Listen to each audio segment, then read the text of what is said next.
High snap, play action, Nichols underneath, caught, gets away from one tackler, gets away from two tacklers, down the sidelines, one man to beat, stutter step, getting away to the end zone, number 8, Dylan Talley, touchdown, Bowie. Robertson in motion, Craven's back to pass, goes across the middle, Ghostin holds it in, he's gonna go to the touchdown, to the house, Cravens to Ghostin, Colt, touchdown! As a tight end, pulls a guard, Barrett finds the hole, follows the pulling guard, cuts outside, bounces outside to the 20, 10, 15, 5, touchdown, Bowers, touchdown, Bowie! And folks, we have history at Haltom. Danny Bustamante has just pitched a no-hit, no-run, no-walk shutout. A perfect game for Danny Bustamante. Rios looks at Alvarado and turns home. It's going to that left field gap. That's a base hit. Here comes Axel Alvarado. The Colts are going to take the lead in the top of the 7th on the base hit by Gannon Howard. Burkle out of position. They've got to pass, and they've got to go! Fatomeko with the pass. Mirario has a bit of a look. Shot on goal, and he gets it in! Two tight end set here as we go to the left-hand side with B.J. Rogers. Rogers is into the second level. B.J. Rogers to midfield. One man trying to catch up to him, but he will not. Number 6 in for 6. That will do it. This broadcast is under intellectual property and may not be repurposed or reproduced without express written consent. Enjoy this presentation from Zach Arnold Productions. Energetic.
Hello, hello. Okay, now we have something there. Let me check with the studio mode with camera 1. Camera 1. Oh, that's cool. That's a cool shot. Yeah, we've got mixer 1 there. We just didn't have it for the Chapman frame. Mom, are you getting us now? Okay, we now have sound here on the Zap Network. As much as we try to do stuff behind the scenes, stuff still happens, Pops, and that's okay. I'll take care of it. We're live on the pregame show right now, presented by our friends at Chapman Cornelius Insurance Services. Are we back on live here? We're back live in the house right now. So well, there you go. Everything that's going on downstairs, we will worry about in just a moment. But we're really excited about this game for the Colts against the Haltom Buffalos. We were mentioning before we were able to get audio. Something happened. We mentioned that this is a ground attack that Haltom prides themselves on, a very unique style of offense that feels very old school. And you were mentioning that Arlington's run defense did not have a great outing against Weatherford last week, so that could be one of the main storylines in tonight's ballgame. Yeah, they were having trouble in the first half, and I thought they would make adjustments at halftime and come back and have a better attack point for that running back Quimby for the Weatherford Kangaroos. And it just seemed like if they had only run their running back every single play in the second half, they would have had a much better chance of winning. But they didn't do that. Thanks for Weatherford for doing that for us. But Arlington had just enough offense to stay ahead. But I think it's going to be more of a challenge with this running back situation here tonight. With their Roberson, their running backs he picked up 105 yards in last week's game, just in 15 attempts. They've got a yards per game average of 354 yards per game for Haltom. And so it's really going to be a test for the Arlington defense, which is one of the stronger points for this Colt football team. So it'll be interesting to see where good offense meets good defense. It could be very interesting, and it could be very high scoring because you were talking about yards per game over 350 for the Buffaloes. They give up over 468, and so they've lost 52-33 to Richland. They've lost 40-27 against Lake Ridge. They've lost a much tighter game against Boswell last week, just 28-24. So they're inching closer game by game, and it's a very high points per game average. So with Arlington scoring as many points as they have in their 2 full games, their points per game average is a little bit low because of that 7-0 game that got rained out against Flower Mound Marcus. But their other 2 wins, they scored 36 and 38. So you average that out, it's closer to 37 points per game when you're able to play a full game. So Arlington averaging around 37, Haltom averaging around 28. Could be a very high-flying affair tonight. Well, and when you look at the Arlington yards per game at 353 and the Haltom yards per game at 354, that's pretty dead on even. It can be. And so but again, you have to keep in mind all year long, Arlington's statistics are going to be skewed by one less game, one less full game. So it's just something we have to keep in mind for the rest of the year. But what are we looking at for the offenses? The offense for Arlington High this week. I got to watch them last week with John Nelson, who was our guest play-by-play. And one of the players I want to highlight and keep an eye on for this week is Burton, who did a fantastic job running the end-round sweep all night and was picking up big chunks of yardage. Whenever the guards would pull, the right guard and the right tackle would pull, lead out in front of him, and he'd come across the back and pick up that ball from Cravens and take it around the right edge. Man, that was a very effective play. Arlington's offense went for 317 yards on the ground last week, just 59 through the air. So their rushing attack was the thing that was carrying them throughout most of last week's game. Cravens was a pretty efficient 7 of 10 with 2 touchdowns, but he didn't have to throw it very much or very far in order to take care of business. Last year's affair between the Colts and the Buffalos went 35-21 in Arlington's favor at Old Birdville Stadium, and so it'll be interesting to see if it is an offensive onslaught in this ball game, because you've got players like Burton, but Max Revere also went for almost 100 yards and had a score. Cravens had 39 yards on 11 carries. Cannon Cambron, a name that we hadn't really called much before, 2 carries for 37 yards. So very efficient running when he was able to touch it. So it'll be interesting to see just what this Arlington offense is able to do against a Haltom team that also loves to run the ball. They ran for 320 in last week's game against Fort Worth Boswell. So 320 rushing yards for one squad, 317 rushing yards for another squad. We may go through this game rather quickly if the running game continues to melt time off of the clock. Kason Brown did a good job with a reception for a touchdown last week. It was a beautiful 26-yard rainbow pass from Cravens, and he dropped it on a dime right in the corner of the end zone to Brown. It was a beautiful pass and catch. And so that option is there also for this Arlington offense. And so it's an explosive offense when they are clicking. And last week, you know what they focused on more was the running game. And they really had that running game between Revere and Burton clicking on all cylinders last week. I'm really looking forward to seeing all of that and looking forward to seeing what this team's going to do on the playing field as we are now about 7 minutes away from kickoff. But before we do that, we want to remind the folks at home that the pregame show is presented by our friends at Chapman Cornelius Insurance Services, Inc. Pops? Fans, the pregame show is presented by Chapman Cornelius Insurance Services, Inc., a family-owned business with a team of professionals who have served the Arlington area for over 50 years. Don't let insurance be a headache. Chapman Cornelius can help you create a custom insurance plan tailored to your small business's needs and budget. Call April or Jason today at 817-265-3346 or go to chapman-cornelius.com. Zach, we've had some interesting weather events already this season. We had a total rain out in that second game against Marcus, but the weather report tonight is brought to you by C&LC in support of Colt football. First tier, best tier, kick 'em Colts, C&LC. The game time conditions, 85 degrees, feels like 90, and it's sunny here at UTA Maverick Stadium. 0% chance of rain tonight, and a very slight wind, south-southeast with at 8 miles an hour. On this beautiful night for Friday Night Lights here from the central Arlington area. Also on the Zap Network, now officially live over at the Gopher Bowl, it's Bowie and Grand Prairie, a couple of 1 and 2 squads looking for their first district win. It's a district opener for all squads, and so everybody's looking to go 1-0 tonight. Lamar already did it against Martin. We'll talk about that during the scoreboard update at halftime, but that was definitely a surprise to start the season. Hoping for fewer surprises here in this one. Captains are taking the field. We'll get ready to go ahead and send it over to the main camera. Mom, if you would please switch it over as the pregame show gets ready to come to a close here. Go ahead and hit that share button and let the folks at home know that we are about to get underway here in Arlington, Texas. You'll see as the Colts come out of the run-in tunnel, they're clad in all black uniforms, black top, black pants, and the green helmet. And we've just got the toss. Looks like Arlington has won the toss for tonight's ball game and have elected to receive to start the ball game. So the Colts will come out with the ball first. They'll be on the left end zone, moving left to right, moving north to south North here to at south. UTA Maverick Stadium. It's nice to be back at UTA Maverick Stadium, Zach. We started our football career here in 2019 as this being the home field, and took a break at Choctaw for a while, and it's nice to be back here at UTA. It's a very high vantage point. We can see all over the Metroplex here. You can see Jerry World, you can see Globe Life Field, you can see just a tiny, tiny bit of the Dallas skyline behind some of the horizon and some of the haze that's out there.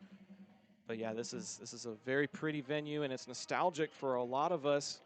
There are some interns helping us out on the broadcast tonight, and they are either TCC or UTA students, so super local in that regard. And then the three of us, you and myself and Mom, Pops, we've all graduated from UTA, Yep. so we all have ties to the Maverick community as well.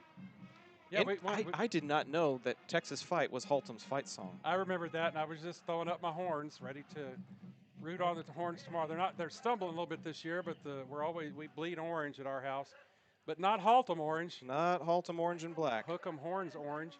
Haltom in all white uniforms tonight with a black helmet. As you hear the Sons of the White and Green strike up by the band as the Colts come onto the ball field for tonight's game. Haltom in white shirt, white pants, and a black helmet tonight. Arlington, black shirt, black pants, and the traditional green helmet. We're about ready for some Friday Night Lights here. Yeah, Zach, I want to welcome into the booth here to my left, Jonathan, working with us on spotting and stats tonight. Mom, the producer, doing all the commercial work and keeping us straight. And over on the camera, we've got Cameron. Cam on the cam. Cam on the camera tonight. And so we're glad to have the extra hands here for Zach Arnold Productions to hopefully give you an even better experience tonight. There's also some intern help with Daniel on the camera for Tim and Jot out there. That's one of the things that we get to grow in here on the Zap Network, is just bringing on people who are looking to do exactly what we're doing or something similar. So we're excited to have them along. Be good to be able to put some live experience with a production team on the resume. It's what I did. Be able to go back into the classroom setting and go, oh, I did that. Here's how they do that. Here's how you do this. Jonathan can be the teacher. Well, and probably going to also learn a couple of ways how not to do something, considering how often I screw up. Nah, you know, technology has a mind of its own. I find, as an educator, I find that out every day. Technology can be a blessing or it can be a curse. Well, we're hoping to bless you all with a great broadcast here tonight. The fight song has concluded. We'll turn it over to the in-house for the national anthem, and then it'll be football time in Texas. Thanks so much for tuning in. At these games will be 2,400 professional trainers on duty. A trainer who helped open doors for female trainers is an Arlington High graduate. Sarah Wolfskill is a member of the Colts Volleyball Hall of Fame, was in the first class of women to graduate from the Texas State Athletic Training Program, and is the first woman to be inducted into the Southwest Trainers Athletic Association Hall of Fame. We're pleased tonight to have Haltom trainers R.J. Rodello and Kenneth Scooter and our own Nick Lepke and Christine Morgan working tonight. Please hold a good thought for these unsung heroes as we observe this moment of silence with hopes that we won't need them to triage tonight, but blessed that they are on duty if we do.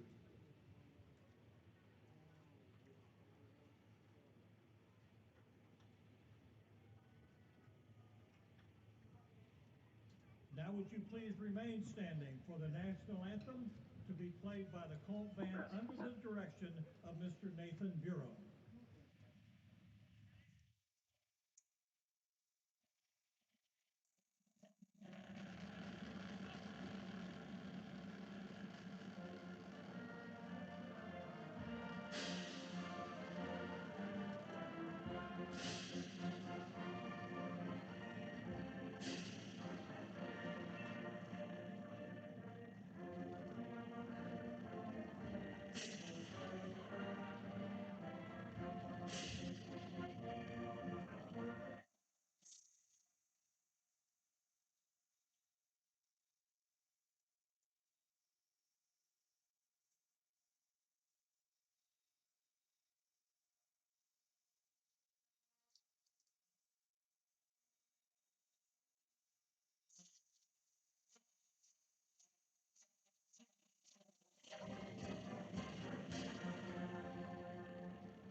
Welcome into our broadcast booth at Maverick Stadium.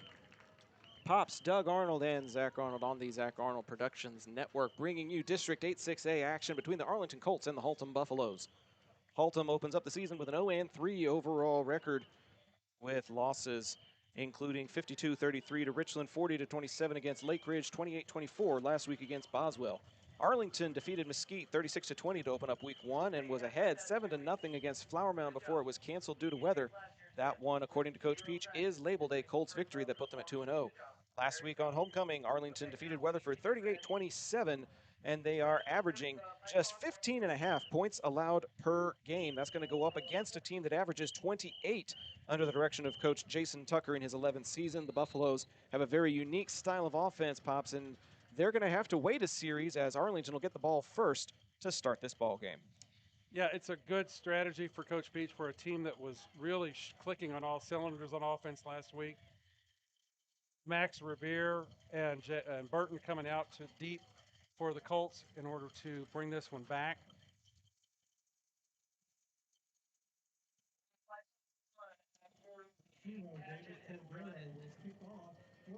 Haltom coming out in their kickoff formation, number 0, going to be kicking off for them, David Cordero. Let's get this one started. Cordero on the approach, and we are going to have a short line drive that goes right into the arms of the intended receiver. That's Burton. No, that's Revere across the 40, and he's to midfield. There goes Max Revere, putting the Colts in plus territory to kick off the ball game. High, step it, young man. That's a way to start things off. That's a good way to start this ball game, like you said. Put it in the hands of the guy who picks up the most yardage for your team, and he takes it up the far sideline, and the ball is going to be starting for the Colt offense right about the 36-yard line. No, right at the 40. Right at the 40 is where he finally Right stepped down. on the 40. As they get ready for their first series under the direction of Coleman Cravens, third-year starter, the very first third-year starter that Arlington High has ever had. Knows the system well, does Coleman Cravens. 2 to the left and 1 to the right, and H-back to the right-hand side. Play action, they're going to go up top, and that is caught by number 4, Kason Brown. And he'll pick up some positive yards across the 35 to the 34. 6 yards on first down is a good pickup. Is that a good way to get started here tonight? Second and short, 2 receivers to the right side now, and it'll be a zone read with Revere with a first down and more. 2 plays, Colt, touchdown to start the ball game. I'll tell you what, Holbrook and Soto at left tackle and left guard opened up a hole that the Colt van semi-trailer could drive through, and Revere shot it to the end zone. Well, it'll be very easy to do the drive summary for this first series. 2 plays, 40 yards, ended on a touchdown by Max Revere. And less than 20 seconds in, the Colts are on the board. Short pass out to number 4, Kason Brown, and then a run up the middle for Revere. And they got too many men on the field for Haltom. Got a little timeout going out there. The referee holding up the point after touchdown attempt.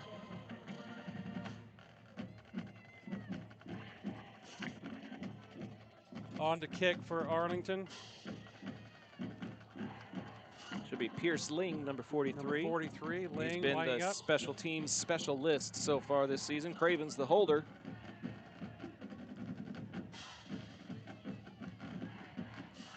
Snap, kick, up and good. Your new score, 11:41 in the first. Arlington 7, Haltom yet to get the ball. This is high school football on Zap, presented by John Wade Roofing. We'll be back after this. John Wade Roofing is celebrating 40 years serving the Arlington area. John Sr. played for Colt football and was the team MVP in '76. He went on to play for TCU, earning all conference honors. The family has a Colt legacy that spans generations and wants to help your family's roofing needs, plus gutters, painting, solar, and more. For more information, go to johnwaderoofing.com. Are you a small business owner looking for reliable insurance coverage? Or perhaps you're navigating the complexities of Medicare? Look no further. Chapman Cornelius Insurance Services is a family-owned, independent insurance agency with over 50 years of experience with tailored insurance solutions for small businesses and their owners. Whether you need home and auto, business insurance, or individual or group medical, Chapman Cornelius has knowledgeable agents who will help you select just what you need. Call April Chapman or Jason Ott at 817-265-3346. Fans, back to live action here. I'm going to review the Classic South Drive Summary. Next time you're ready to drive something new, contact Yadi Pagan at 817-706-5679. Classic Chevrolet. Relax and enjoy the difference. That play started at Arlington's own 40-yard line, covered a total of 40 yards. Got a one pass out to number 4, Kason Brown, and then a 34-yard run up the middle by Max Revere, number 22, for the touchdown. Colts up 7-0. That's your Classic South Drive summary. Colts up 7-0. Arlington guilty of an unsportsmanlike infraction, so this will be a short hop that gets picked up. But Haltom will not have as good of a return as Arlington did on that kickoff. This one's going to get returned by number 23, Elijah Lewis. He'll be a kick returner as well as a wide receiver for the Buffalos. They'll still have decent field position, but it won't be Arlington's 40. It'll be their own 37. And we will get our first look at the vaunted Buffalo run game that's led by Dominic Monavon. Got 5 touchdown passes. Roberson with 3 touchdown runs for Haltom so far. And it'll be a tight bunch formation. Look at this, Pops, as old school as it gets. An end around that's going to go to the right-hand side, cutting up field and finally wrestled down. That is number 5, Roberson, who gets a pretty decent gain on first down. Dermot Cunningham in on the stop for the Colts on that play, but not before the Buffs are able to pick up 8 yards on that first down play. That'll bring up second down and short at their own 45-yard line.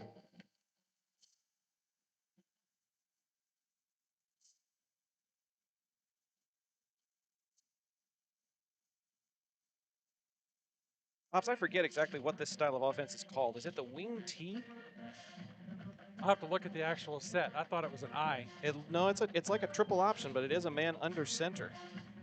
Oh, that guy split off Here to the comes left. Roberson, and this time Arlington's able to read it. A pickup of just 1, but it is going to be third down and short for the Buffaloes. Zach, Troy McDaniel read that one all the way and was in the Buffalo backfield before they could hand it off. McDaniel was a hot player last week with 2 picks at that middle linebacker spot. He'll be one to keep our eye on tonight. He played a really good ball game last week. McDaniel's what I call a ball hawk. Him and Mendoza both. 10:20 to go in the opening quarter. Arlington already ahead by a score. Third down for the Buffaloes, and they're going to go with the tush push and push it across for a first down. Munavong, yep. On the keeper. We were trying to make sure we had the pronunciation on that correct, but didn't get a chance to visit the Haltom coaching staff before the game started.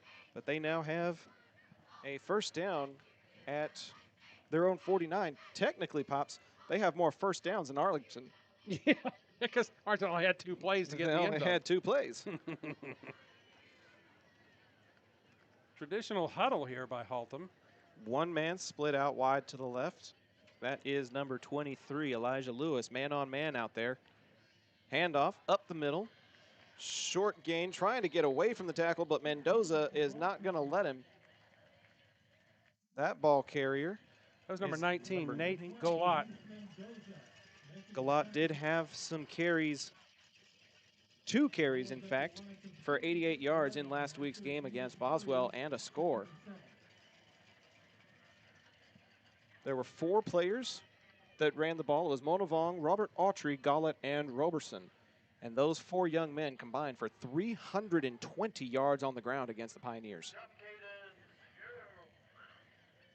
The young man who did the kick returning, Elijah Lewis, is the one split out to the left. This is a toss to Roberson. He's got a lead blocker, trying to turn upfield and cannot. They'll give him 2 on the play, and it'll be third down at the 46. Troy Gaston in on the tackle for the Colts on that play. This will be third and medium here for the Buffalo offense.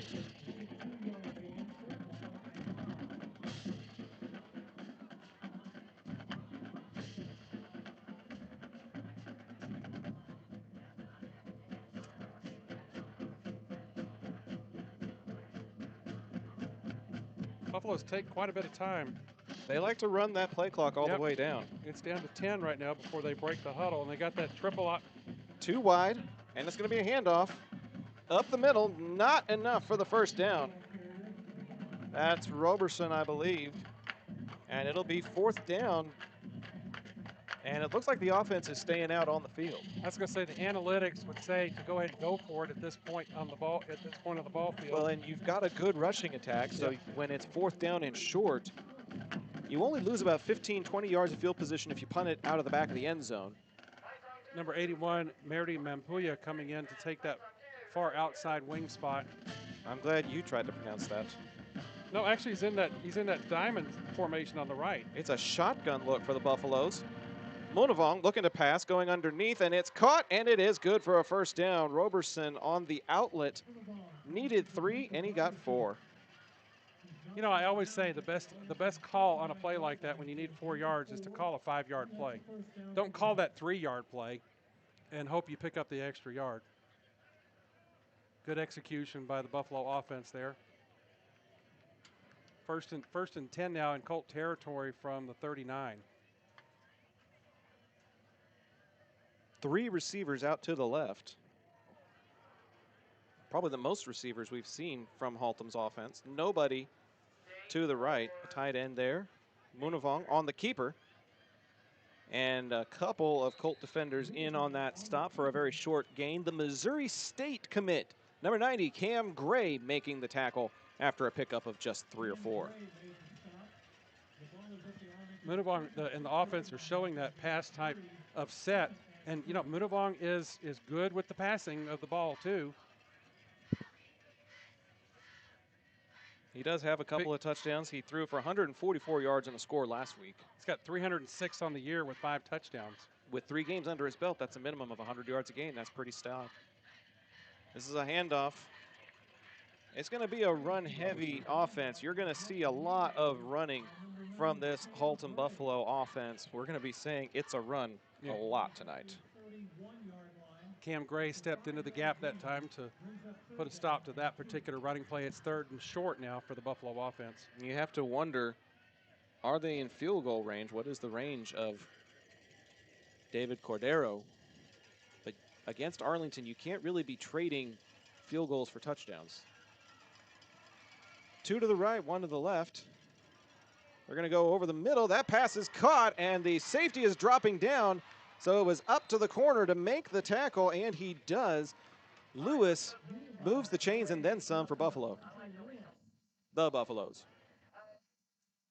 Yeah, Buffalo played last night. And won. I can't help but think if Lewis had kept going straight down the field on the hash mark instead of turning in, I think he had some open field if he had kept the crossing pattern and kept his forward momentum instead of trying to dig his foot and cut up field, I completely agree. I think he dug right into the defender. As it stands, it's a first down, and it's a carry inside the 10. Haltom very methodical on this drive as we go under 6 minutes in the opening quarter. Chewing up lots of clock on a drive like this. And taking away opportunities for us to run our timeouts and our commercial breaks. Say hello to our partners. Yeah, A.J. Payne on the stop for the Colts on that last play. It'll be 2nd down and about 6 here. A.J. putting on the pain, as they like to say. Down to the 8-yard line. 23 Lewis split to the left. Haltom's first venture into the red zone here tonight. This is a toss. Roberson. This is Roberson inside the 5. And the umpire will spot him at the 4.5. Line to gain is the 2. They can get a first down without a touchdown. You know, there was good reaction by the Colt middle linebackers, middle defense that time. As Roberson took that ball and cut upfield, they collapsed on him right as he got to the goal line. And that's what you have to do. You have to converge on the runner in order to ensure he doesn't get more than the point of attack. Good response there by the Colt D. They're going to put it at exactly the 5, so it's 3rd down and 3. Shotgun look for the Buffaloes, 2 to the right, 1 to the left. Munavong with a pass to the tight end, incomplete. Big number 90, the intended target, and there isn't a 90 on the Buffalo roster. But there is on the field. There was a tight end that was going out. Some of their high number tight ends include the likes of Carrington Pegwe and Louis Guisar. So we'll assume that may be one of them. If there happens to be any Haltom fans listening to the broadcast tonight, join the chat and give us an idea who's wearing number 90 tonight for the Buffaloes. They're going forward on 4th. Munavong to the end zone, incomplete. Arlington gets the 4th down stop. It's a turnover on downs, and the Colts get a red zone stop. We'll be back after a short break here on the Zap Network, presented by John Wade Roofing. Thanks so much for tuning in to tonight's game. A-frames that bring their A game. The next time you need to get your brand out to the community, go with the printers who are in your community, Eka Signs. With everything from wall signs to banners, printed tees to hats, Eka can even do same-day rush orders on select products. Visit ekasigns.com/shop to see their full list. That's ikasigns.com/shop. Eka Signs, a partner of Zach Arnold Productions. Welcome back to UTA Maverick Stadium. Arlington gets the stop, but they're now trapped inside their own 5. A flag is down as they do the jet sweep. It'll be Burton across the 10, but Arlington may take the 5 free yards as it looked like Haltom may have jumped, Pops. Yeah, Zach, going back to that last play that stopped Haltom on their 5, Luis Mendoza came free up the middle and was in the face of the quarterback Munavong, causing that errant throw. Good job by the Colt D. And there was a Mendoza. man going towards the back of the end zone. They will wave off the flag and just keep the play as it is. Burton with a 6-yard pickup to the 11, second down and short. And there's that sweep play that we mentioned during pregame that was so prevalent and effective last week. Good to see them putting it to use tonight. Revere coming back in the ballgame for the Colts. He'll take up the backfield. Burton will move to the slot. Wide to the left will be Kason Brown. Cravens pulls it away from Revere, goes underneath, and a tiptoe grab on the sidelines by Alex Moore will be very near or past first down yardage. I think that's good enough to move the chains. Travis Melton in on the defense for the Buffaloes, able to keep the runner Moore from going any further, but it's 1st and 10 Colts. Revere in the backfield with Cravens, 2 left, 1 to the right. Handoff is to Revere. He's sweeping around the left side. He's turning up at the 20-yard line. 25, gets to the 30-yard line before the Buffaloes finally push him out of bounds. First down pickup there by running back Revere. And again, Arlington out from the shadow of their own goalpost and able to get it further out. Just under 4 minutes to go here in the opening quarter. New line of scrimmage, the Colt 30.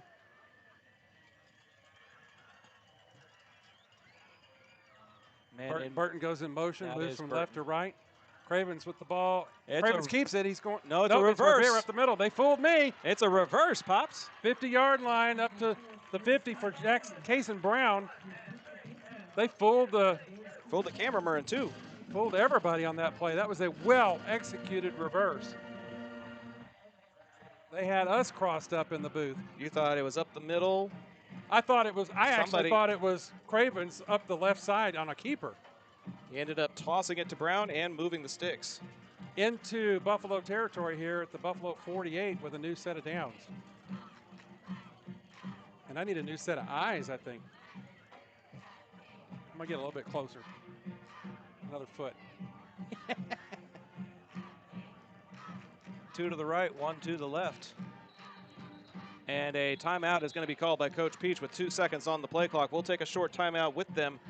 3:03 to go in the first. This is High School Football on Zap, presented by John Wade Roofing. We'll be right back. Taqueria Taco Express is the official taqueria of Zach Arnold Productions. With locations in Arlington, Grand Prairie, Waxahachie, and a new location opening in Mansfield, solving your Mexican food craving has never been easier. Visit them on Taco Tuesdays for their special 5 tacos and a large agua fresca for just $10. Find out more by visiting taqueriatacoexpress.com.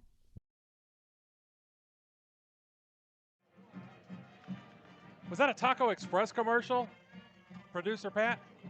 Man, I can give some personal recommendations to that Taqueria Taco Express. They have some good food. Give it a try. Colts come back from the timeout here. We're back to live action. Coleman Cravens at quarterback. Revere to his left and behind. First down snap. Handoff up to the right side and runs into a whole mess of Buffaloes there. Picks up maybe 2 yards on the play. Does Cambron.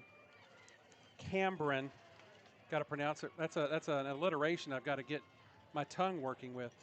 They doesn't pick anything up on that particular play, so it'll be 2nd down and 10 for the Colt offense.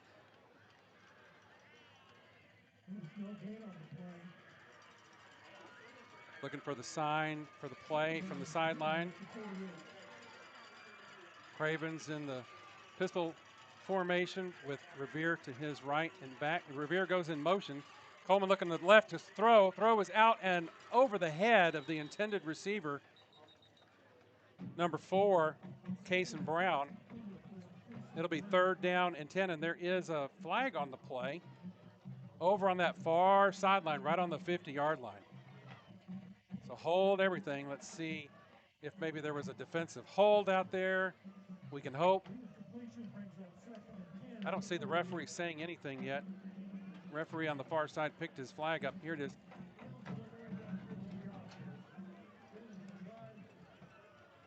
Yeah, illegal motion. Waved off. 3rd down and 10 now. The Buffaloes did not take that penalty, leaving it at 3rd down and 10. Cravens looks like he's going to be in the backfield by himself. Burton and Nelson split to the left just off the Yeah, it'll be an empty right set. spot. Three receivers left, one to the right.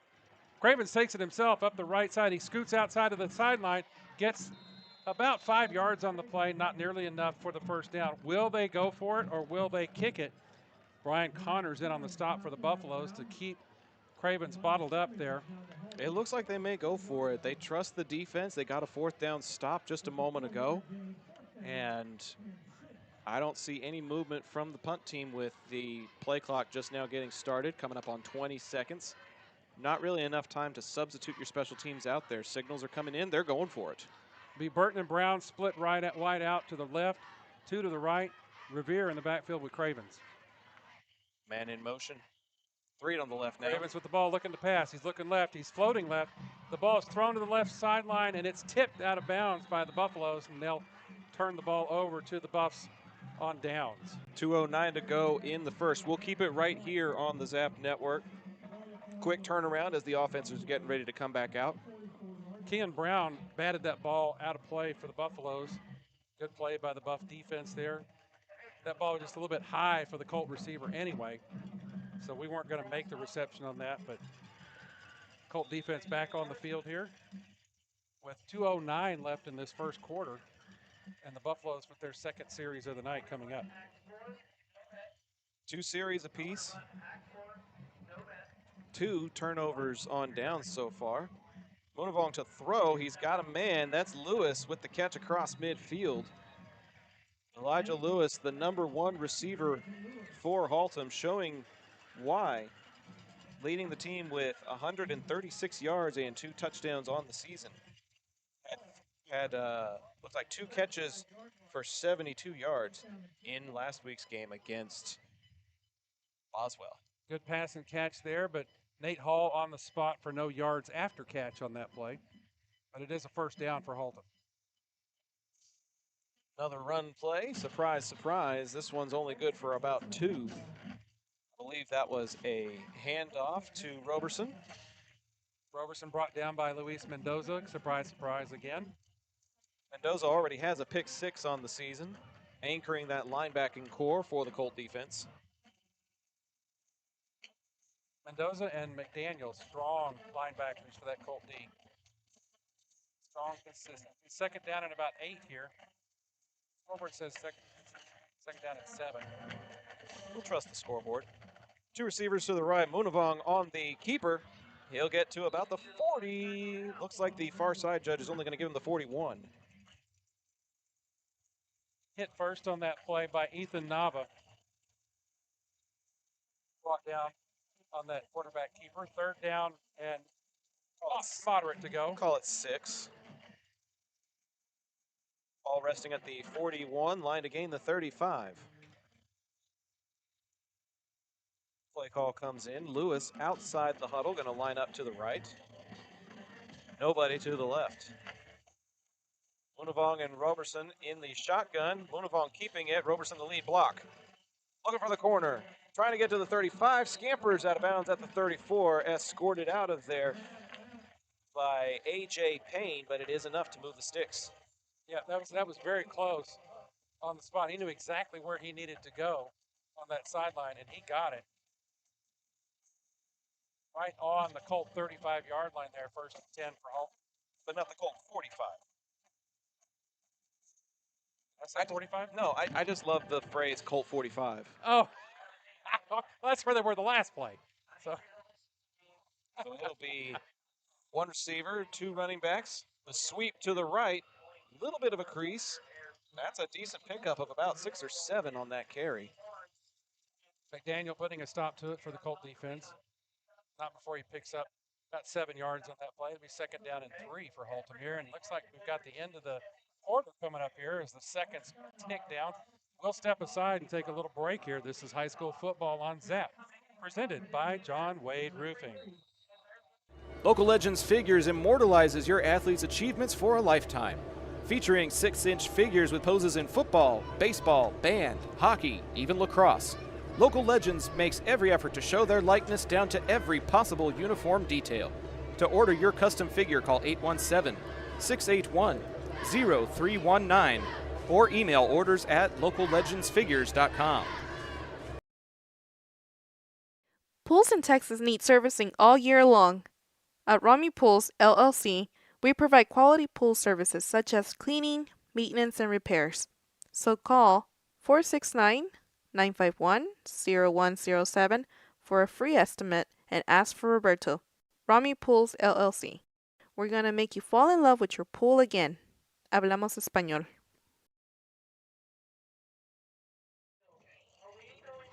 Welcome back to Maverick Stadium. Haltom with the ball and a little bit of momentum as we get ready to start the second quarter.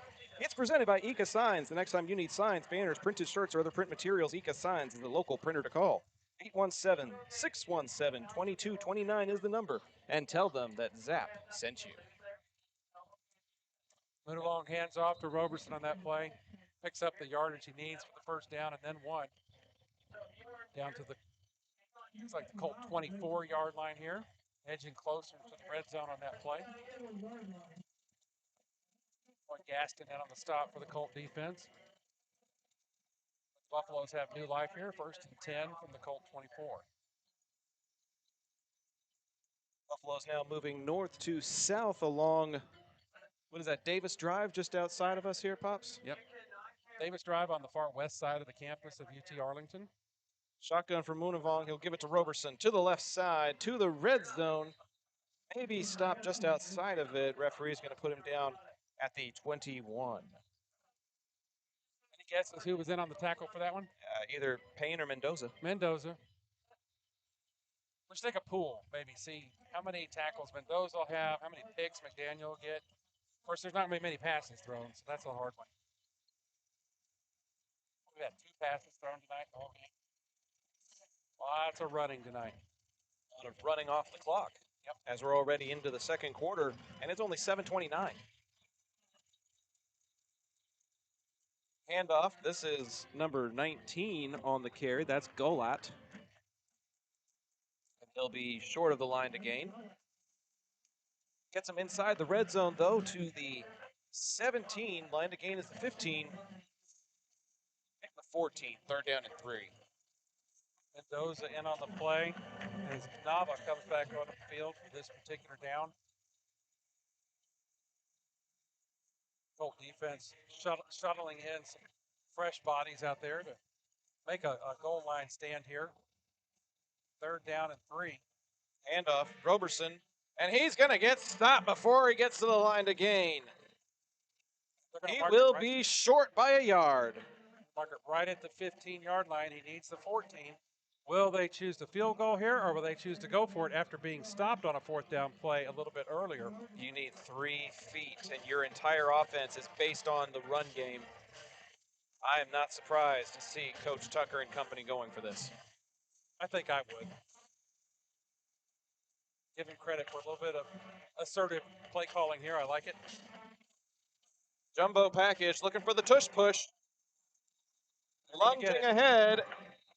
Depends on if it's a left or a right-footed ref, but they're going to say it's enough for a Haltom 1st down. Yep, they needed that 1 yard, and the nose of the football got that 1 yard. 1st and 10 now from the Colt 14. See Doug Barlin in the chat, tuning in from Antonio, Colorado. That's a far sight cooler up here than it is here. I love the Rocky Mountain State as well. Arlins have basically been tuning in since day one. Super grateful for their loyal listenership to our program over the years. Whistle blows before the play begins. Most likely an illegal motion here as the twirling hands of the referee indicate. So move the Buffs 5 yards back. It'll be 1st and 15 now. Instead of the 14, it'll be the 19. Over at the Gopher Bowl, Bowie leads the Gophers by a score of 14-7. Ms. Tandra tuning in on YouTube as well. Let's go Colts, show up and out. Fans, if you subscribe to the channel and then wait a brief 10 minutes, you can join the chat as well, and we'll try to give you a shout out as this handoff goes up the middle, almost untouched, in for a Haltom touchdown. That's Golat, number 19, who is an extra point away from grabbing the equalizer for Haltom. Yeah, he was untouched on that right side. It was the offensive misdirection. line. There was a man in motion.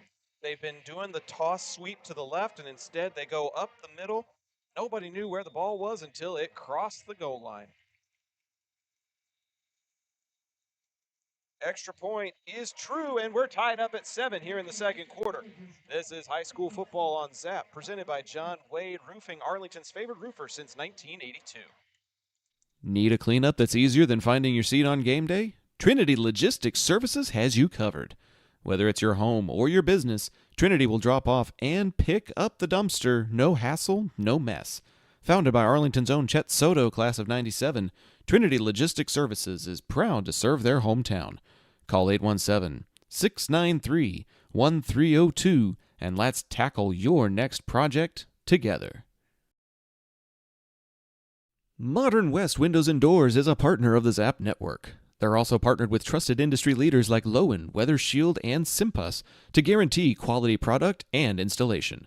Whether you're searching for new concepts for your entryway, living room, dining room, bedroom, or even a workshop, Modern West has the solutions you're looking for. Visit the showroom at 1211 6th Avenue in Fort Worth or visit modernwestwindows.com. Back to Maverick Stadium, tied up at 7 with 8:38 to go until halftime.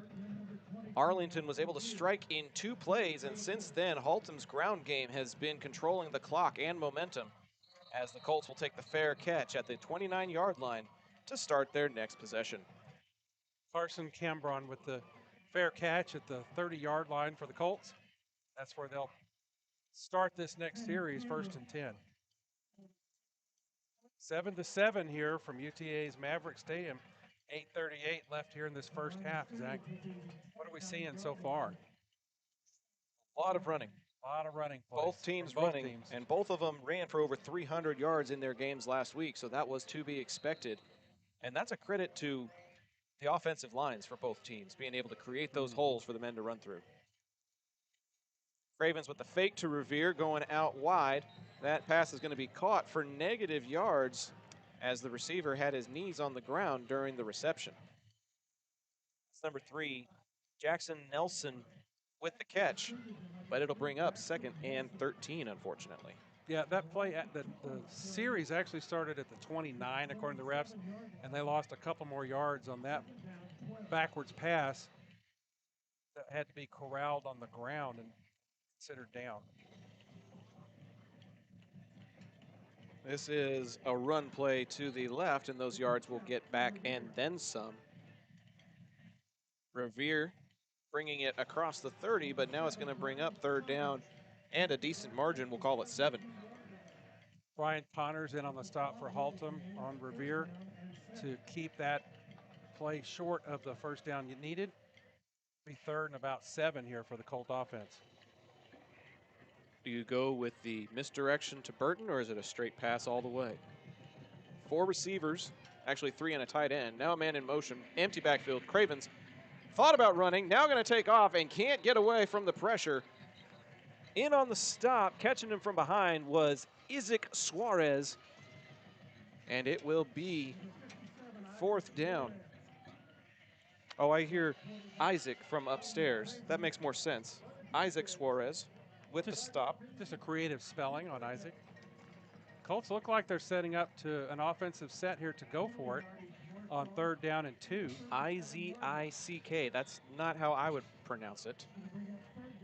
Oh, there was a penalty on that play, Pops. A 5-yarder that'll bring up 3rd down and 2. We didn't see the flag get thrown. Never saw a flag on that. There was a flag against Haltom, and Arlington gets to replay the 3rd. 3rd down and 2 now, as they go with their own jumbo package. Handoff up the middle, 1st down and more.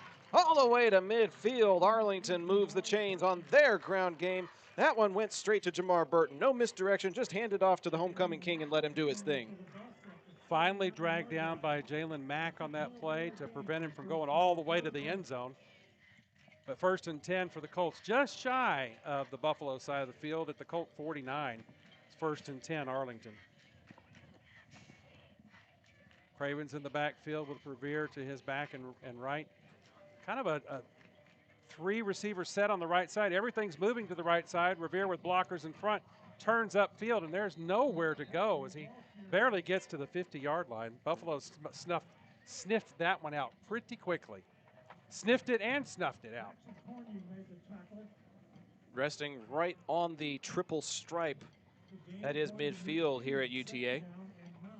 You know, the offensive set kind of gave away the whole flow of that play, and the Buffalo defense was able to adjust. They're doing the same thing. Look, they're wildly stacked on that right side. Now they shift to the left. It has again. to have been something that they scouted out against Haltom's defense. That's not a formation we've seen this season. Burton will get the carry, and whatever that formation was, they're going to lose a yard on that one. Back to their own 49, it's 3rd down and 10. Yeah, that little shifting, heavy-sided right side set that moves to the left, that's not working. We've tried it twice in a row, and it's going to be 3rd and 10 here for the Colt offense from the 49 again. 3 receivers left this time. 1 out, 2 out to the right. It'll be an empty set for Cravens. Watch the draw. Back to pass. Stepping up, got a pocket, now losing time, losing contain, gonna have to take off and run, and he will get popped. And it'll bring up 4th down, and here comes Arlington's punt unit. They are not going to try anything funny. Jackson Cornu on the stop of the scrambling Coleman Cravens on that play. That was a coverage sack, Zach. Coleman had nowhere to throw to. I think the design was to be thrown downfield, and he had nowhere to go. And that rolling scramble to the left. Ling is on to punt. Roberson is deep to return, standing on his own 10-yard line. Ling with it, man in his face, but he gets it away. Headed to the 10, to the 5, and a touchback. And it'll be Haltom ball with 4.5 minutes to go until the break when we come back with high school football on Zap, presented by John Wade Roofing. Taquería Taco Express es la taquería oficial de Zach Arnold Productions. Con un amplio y auténtico menú, satisface tus antojos o prepara tu próximo evento con nosotros. Visítanos todos los martes para disfrutar de Taco Tuesday con 5 tacos y un agua fresca por solo $10. Para encontrar sucursales cercanas o hacer pedidos en línea, visita taqueriatacoexpress.com. Welcome back to Maverick Stadium. A touchback after the long kick by Pierce Ling gives Haltom the ball at the 20-yard line. This is a toss to Roberson, trying to get the corner. Gets maybe 2 yards on the play before he's wrapped up by the Colt D. Got past one defender that was behind the line of scrimmage, ran past him and ran smack into the second defender, Cartier Lynn, for the Colt defense, and that put a stop to that. 2 yards on the run, 2nd down and 8. Lewis split wide to the left, the other 10 men in the huddle. 15 on the play clock as they finally break. Munavong under center. Handoff up the middle, and this time Arlington able to read it. A pickup of just 2, maybe 3 on the play.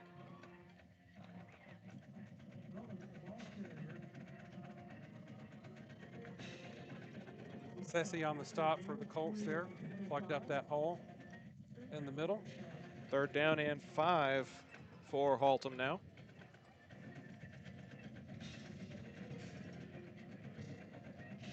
Lewis going to go to the top of your screen. Munavong under center. He's got 2 men behind him. It's going to be a toss to Roberson. Trying to cut up field, and he's going to be a yard shy. 4th down at the 29. Do you go for it this deep in your own territory? Cunningham stopped him just short of that 1st down pickup. It's 4th down and 1. Offense is staying out there. Gutsy play call deep in the first half. 2.5 minutes to go. And they may go for it on 4th and 1.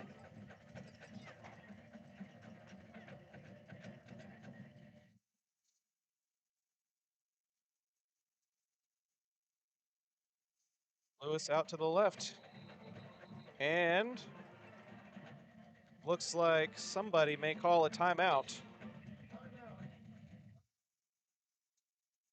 Not exactly sure who took that timeout, but we will take a timeout with them very briefly as a big fourth down comes up after the break. High school football on Zap, presented by John Wade Roofing. We'll be back right after this. Thanks so much for tuning in to tonight's broadcast. Navigating Medicare options isn't easy. Hi, I'm Patsy Arnold, and when the time came to navigate my options, I went to Chapman Cornelius. They helped me find the best plan for my needs, quoted me life insurance options, and guided me in making my decisions every step of the way. They want to do the same for you, so give them a call at 817-265-3346 or visit chapman-cornelius.com.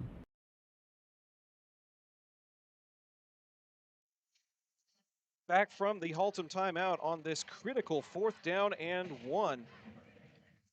Buffaloes are still lining up like they're going to go for it with 2.5 minutes to go until the break.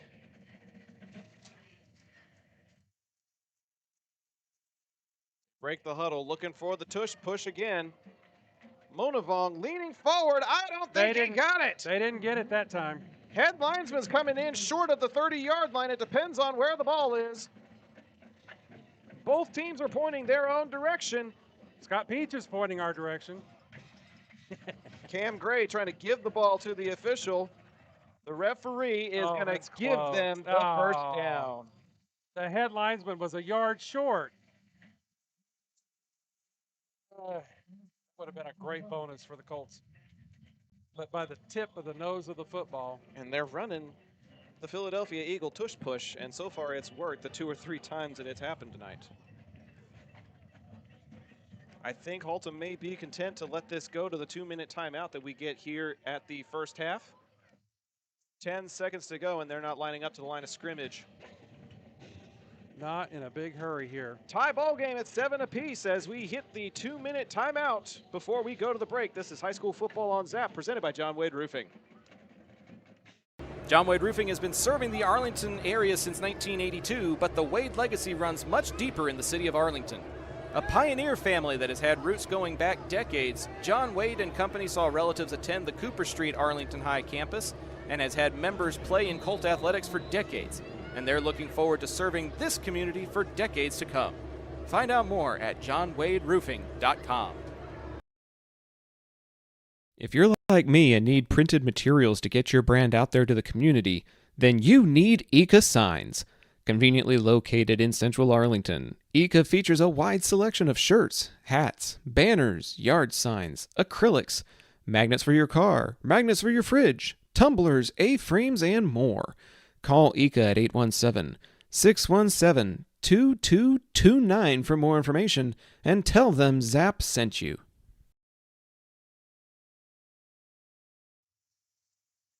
Coming back after the 2-minute break, Buffaloes with the toss left and maybe a yard, if that, as they continue to ground and pound this first half away. Fans, reminder, stay tuned for the halftime show presented by Taqueria Taco Express. We'll have thoughts and analysis on this first half action between Haltom and Arlington, as well as some scores from around the area, including a big district game that took place last night at Choctaw Stadium.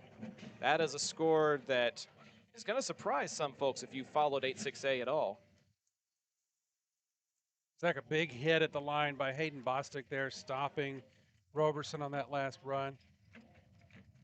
Good play there by the Colt right end.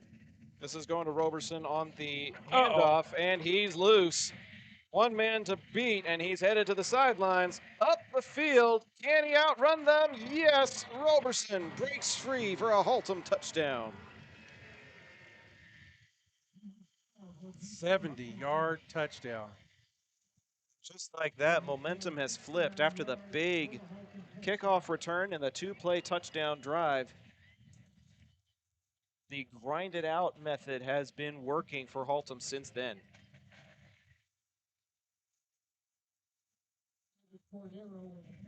Cordero on for the kick for the Buffaloes. Flag is down. Kick is good. We'll have to see what the flag is. Looks like it's on Arlington. Haltom will likely decline it. So we'll step aside for another moment as we come back with more high school football on Zap, presented by John Wade Roofing. From weekend cleanups to major projects, Trinity Logistics Services has the perfect fit for you. With dumpsters ranging from 10 all the way up to 30 feet, they handle both drop-off and pickup so you can stay focused on cleaning up the win. Call 817-693-1302 today and let Trinity Logistics Services help you score big on convenience and efficiency.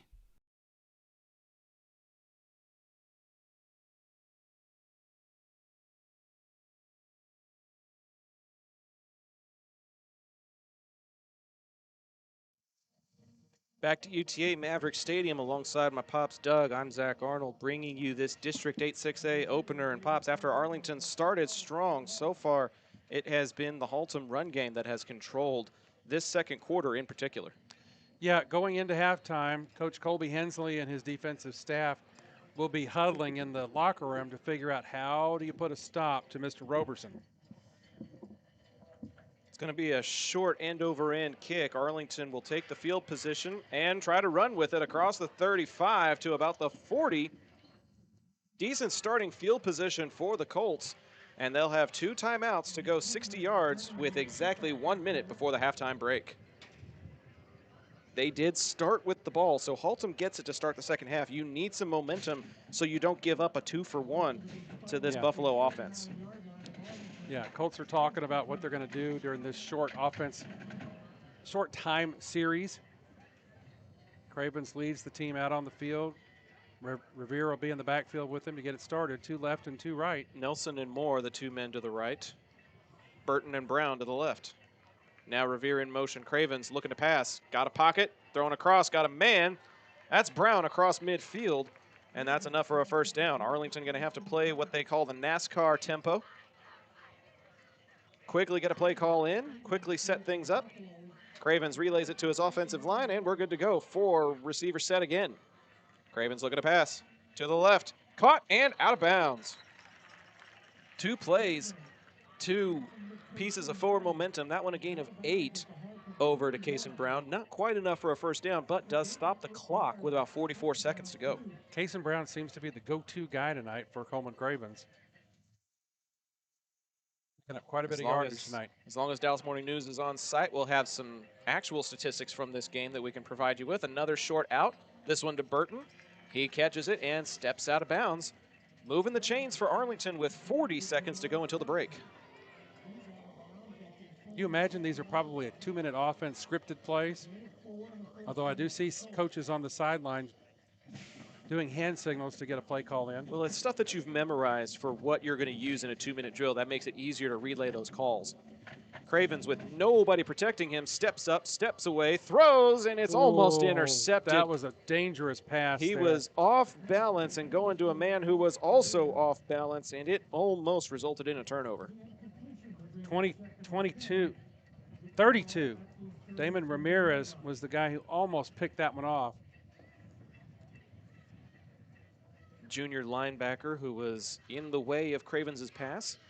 Very lucky for it to fall incomplete. Colts have still not used one of their 2 remaining timeouts yet. Been attacking the sidelines. 34.9 is what the scoreboard shows here at UTA. Plenty of time to get closer to that goal line.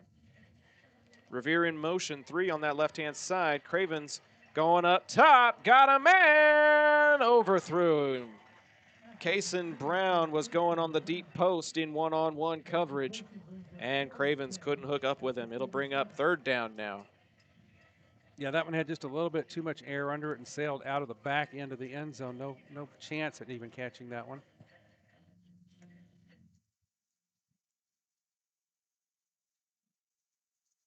Good crowds here tonight on hand for this ball game. Haltom has traveled well. Arlington doesn't have as many people as we had last week for homecoming, but still a good group out here tonight.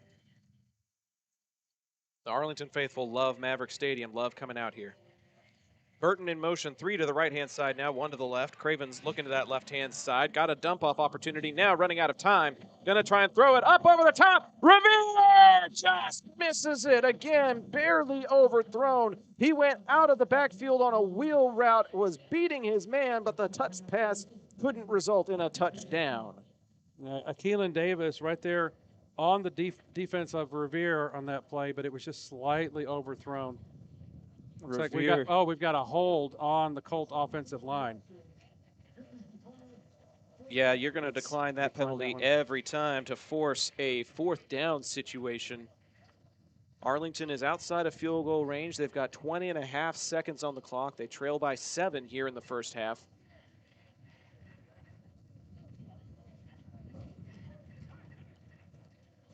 Cravens looking to the sideline for the call. Now the play clock starts, and they can officially get into formation. 2 receivers on the top, 2 on the bottom. Revere is going to line up in the backfield with Cravens as we approach 12 on the play clock. Cravens rolling left, got a pocket, throwing, caught, first down yardage, and out of bounds to stop the clock down at the 24. Perfect play call, pitch and catch to Kason Brown. 15.5 seconds to go here.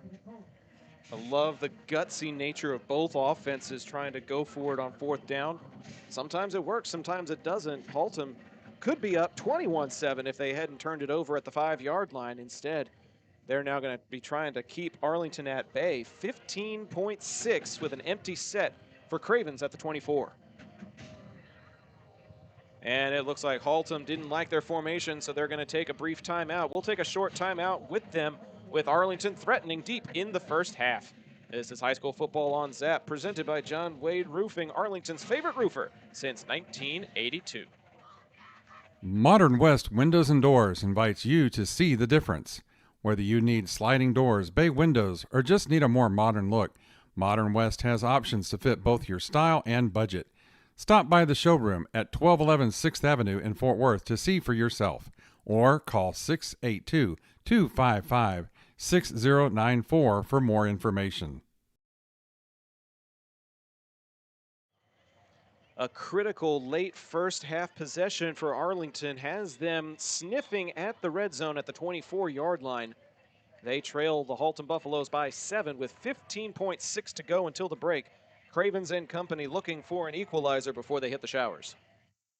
15.6, 2 timeouts, 4 downs to work with. Cravens on the keeper. This is going to be one of those timeouts as they try to get closer to field goal range. He gets as far as the 21-yard line, and Coach Peach instantly calls timeout. So with just over 10 seconds to go, we'll have one more break in the action before we go to the locker rooms. And we'll take a short break here with High School Football on Zap, presented by John Wade Roofing. If you're looking for a pre-owned vehicle, then you need to see Yachty Pagan at Classic South in Euless. Yachty's a proud Arlington ISD product, a graduate of Lamar, and the voice of the Volunteers since 2021.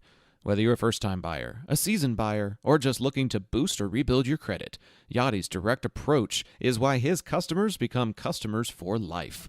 Call or text 817-706-5679.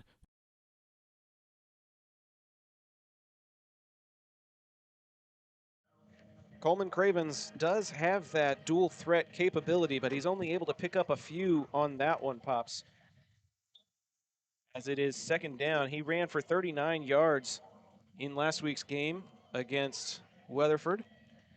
Picks up 3 here, a little bit closer to field goal range, but you know Arlington's thinking touchdown if they can. Yeah, he tried to run left, and the whole collapsed on him by the Haltom defense, led by Keelan Davis on that play. Second down and about 7 here. Empty set for Cravens, looking right, sets his feet, now has to run.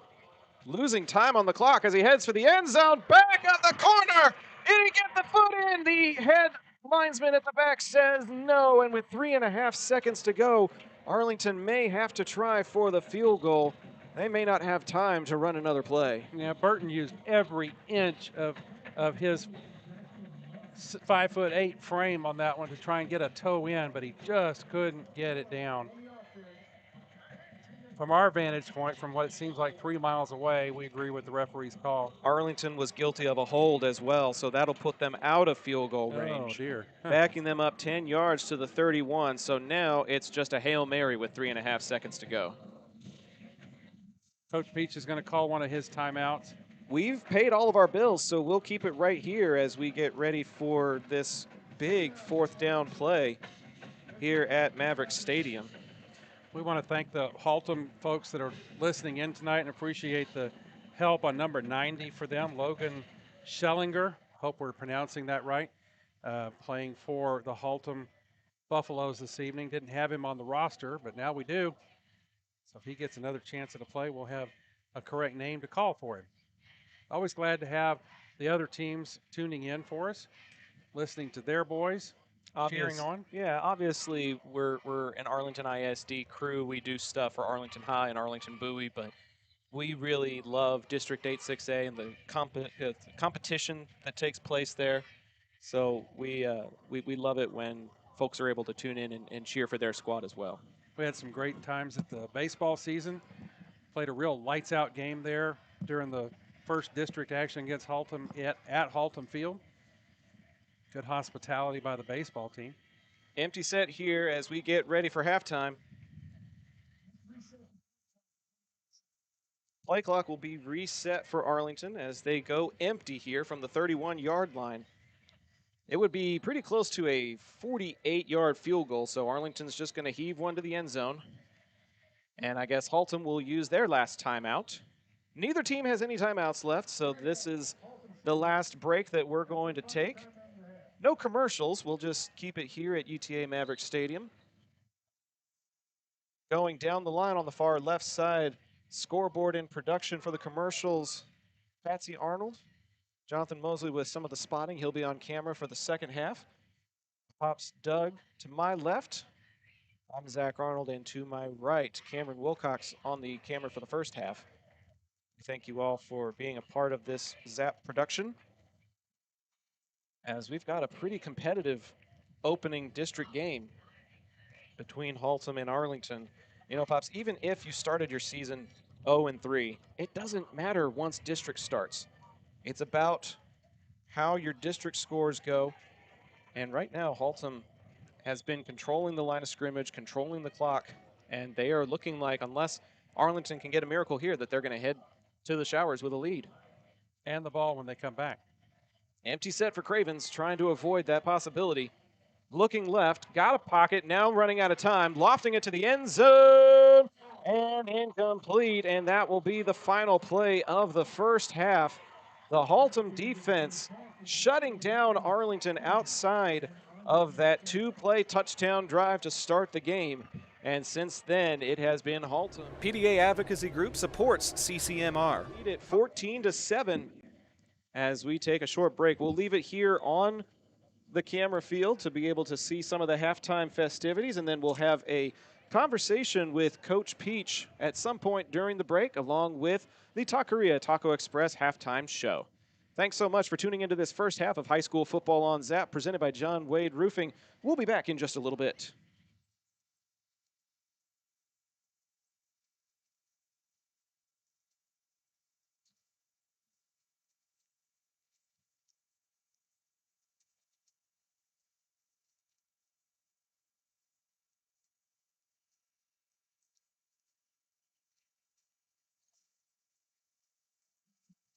Warriors halftime entertainment. Please welcome your award-winning Haltom High Steppers. Continuing the tradition of excellence for 59 fabulous years. The High Steppers are the grace of Haltom High School, founded by Golden Head.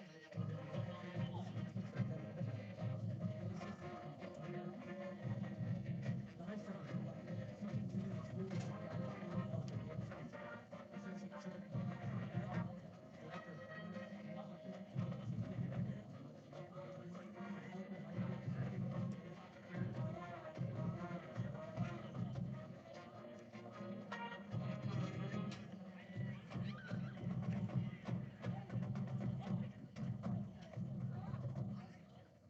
Teacher of the week is Miss Norman. Spirit High Stepper of the week is Sophia Rapp.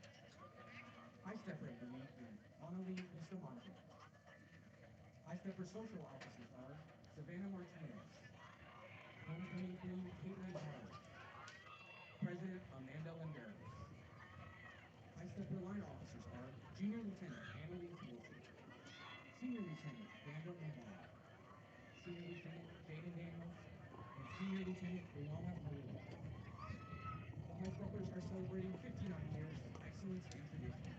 Over the years, they have become a source of pride and school spirit for the Haltom community, consistently performing well in regional and national dance competitions. Additionally, they excel academically and represent Haltom High School with character and pride. They are disciplined, they are dedicated, they are dazzling. For your attention to the field, you do not want to miss this sparkling pom routine of high hopes, performed by the Grace of Haltom High School. Please welcome, for your halftime entertainment, your 59th line of the Haltom High Steppers.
The pride of Haltom recognizes one section for their hard work and dedication. This week's section of the year. Congratulations to the color guard. We also recognize outstanding musicians for their progress in the TMEO All-State process. This week's outstanding musician is senior tuba player Paul Raymond Corona. Leadership for the band is President Kathy Lee. Vice President is Alexis Fiscarelli. Captains for the band are woodwind Captain Joe Ortega, brass captains Liam Duncan and George Guerrero, and percussion captain Bailey Wheeler. The band is under the field direction of junior drum major Victoria Lee, senior drum majors Kenny Tran and Delilah Garcia, and head drum major Lily Peter. Tonight, the Pride of Haltom will present a portion of their 2025 field production entitled Dora.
The 2025 season is upon us, and at the time of this recording, it's the first day of practice, so it is literally just now getting underway. And for those of you tuning in on this halftime show, it's a Colt Conversation with Coach Peach.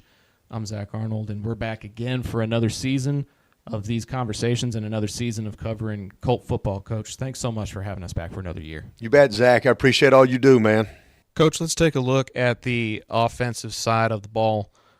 Who do you feel like you are most excited to see there? You've talked about Coleman Cravens being a 3-year starter. Who has he got supporting him that's going to make this offense so exciting? Yeah, so first, I think everything kind of runs through Jamar Burton. He's a 3-year starter, plays slot receiver. You'll see him in the backfield some at running back. He's our top kick return guy. He's a very electric football player. And so he's got multiple offers right now to go play college football. I think when you say, where is Coleman Cravens going with the football, I think it starts with Jamar. The two of them have started together since freshman year here at Arlington High School. So they've been on the field together for 4 straight years, 1 year as freshmen, and then the last 3 years as varsity football players. So they just get it when it comes to each other. And so, yeah, I think he's a very special talent for us. I think an important piece for us right now is Cason Brown. Cason Brown's going to be a sophomore, but he is an electric football player, really, really high-level speed, can blow the top off of defenses. On top of that, he's got really good length and athleticism. And so he's a guy that needs the football in his hands. He'll play outside receiver for us. And if you kind of look at our pedigree at outside receiver from the Miles Onyebules to the Trey Clevelands to the Charlie Browns, and just the list goes on and on, It right? does. To Isaiah Robertson. What a great place for him to fit into this offense with a bunch of, future D1 guys that turned into D1 wide receivers. Now he's got a chance to maybe be a future D1 guy in that position. So he needs to really come on and have a special year. It's a lot to ask for an incoming sophomore. Sure. Because there's a lot to, 6A football for the first time. But I really believe he's up for the challenge. Max Revere is a kid that ended up playing tailback for us on the JV last year. He would have really started for us last year as a junior, but did not live in our attendance zone. And so because of that, he played JV, but he was our top football player on our JV offense last year. Punt returns, kickoff returns, handing the football to him in the backfield, throwing routes to him. And so I really believe that he's going to be a really special talent for us out of the backfield. And so, those pieces there. Jackson Nelson is another slot receiver for us. And he really has come on this spring and this summer, the last 6 months, just developing his speed and his playmaking ability. Time on the field with Coleman Cravens has been great. We've got a kid named Alex Moore that plays outside receivers for us too, that really is a really good route runner for us and plays the ball well. He's been injured most of the past 6 months, but if we can get Cannon Cameron back, he's going to do a little bit of everything for us. He can play outside receiver, he can play tight end, he can play some quarterback. But if we can get him back healthy, I think he's got a really good talent base for us. And then my tight ends with Kellen Wilson, with William Nelson. We have a backup tailback, Christian Moore. But all those names I just threw out at you, I think are really special football players that all kind of play their role well. And the nice thing is with all those pieces, Coleman Cravens had a lot of places to go with the football. Right. I'll also tell you, too, our backup quarterback, Ethan Alvarez, is a senior. He's been in the system for now going on 3 years. Yep. And so having that depth at quarterback's a big deal, too. Is he going to be playing punt also? He's actually transitioned to snapper. So we got a couple of good punters coming in. And so he'll be he and Zach Bastis will be our snappers this year. Okay. With a couple punters coming in the system. See, one of my favorite things that I like to look out for during last season's run was when you put Alvarez back there, he doesn't just have a leg, he's got an arm. Yep. And so I know that being the special teams coordinator as well as a head coach, you always have a little something up your sleeve, but I'm not going to ask you that on a program so that people end up scouting what you've got. But That's always a fun thing to look out for, is when you know somebody who's got a role that he knows what to do and how to do it. It inevitably opens up your playbook a little bit to have a little fun with it. Yeah, I agree. And we did a really good job with Ethan last year back there as the punter, but we found out he's a really good snapper too. There you go. And with Cade Story moving on, you had that void and he was able to fill it. That's exactly right. Who do you feel like had the best summer? You rattled off a whole bunch of names, but the Texas Heat obviously takes you from a JV player to somebody varsity ready. You do mix indoor-outdoor with the MAC, obviously, but there's just something about the 7-on-7s. There's something about off-season that gets you ready. Who do you feel like had the best summer? Well, I'm really excited about our offensive line. I feel like that Philip Nelson is one of the best offensive line coaches in the state of Texas. He's been with me all 23 years. He is here every day all throughout the summer. And the development of our offensive line, the strength that they get in the weight room, and then the drill work that they get in the summertime is a big deal. I've already mentioned Eli Holbrook for us at tackle, but Hank Taylor is a returning starter back at right tackle. Zach Bastis is a returning starter at guard. And so those three guys at seniors are really going to make an impact on this football team.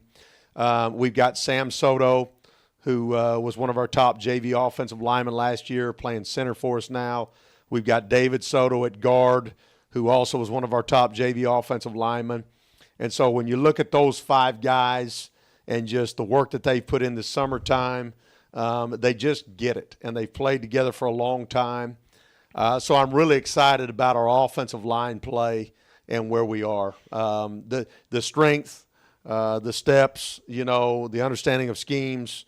And again, part of the success of this football team this year is keeping Coleman Cravens healthy, giving him a pocket. Keep him upright. And if we can do that with those five guys, I'm excited about that. You can tell that you and I have done this enough times. I want to say this is like our 5th year in a row doing this. The big man was literally my next question on the list.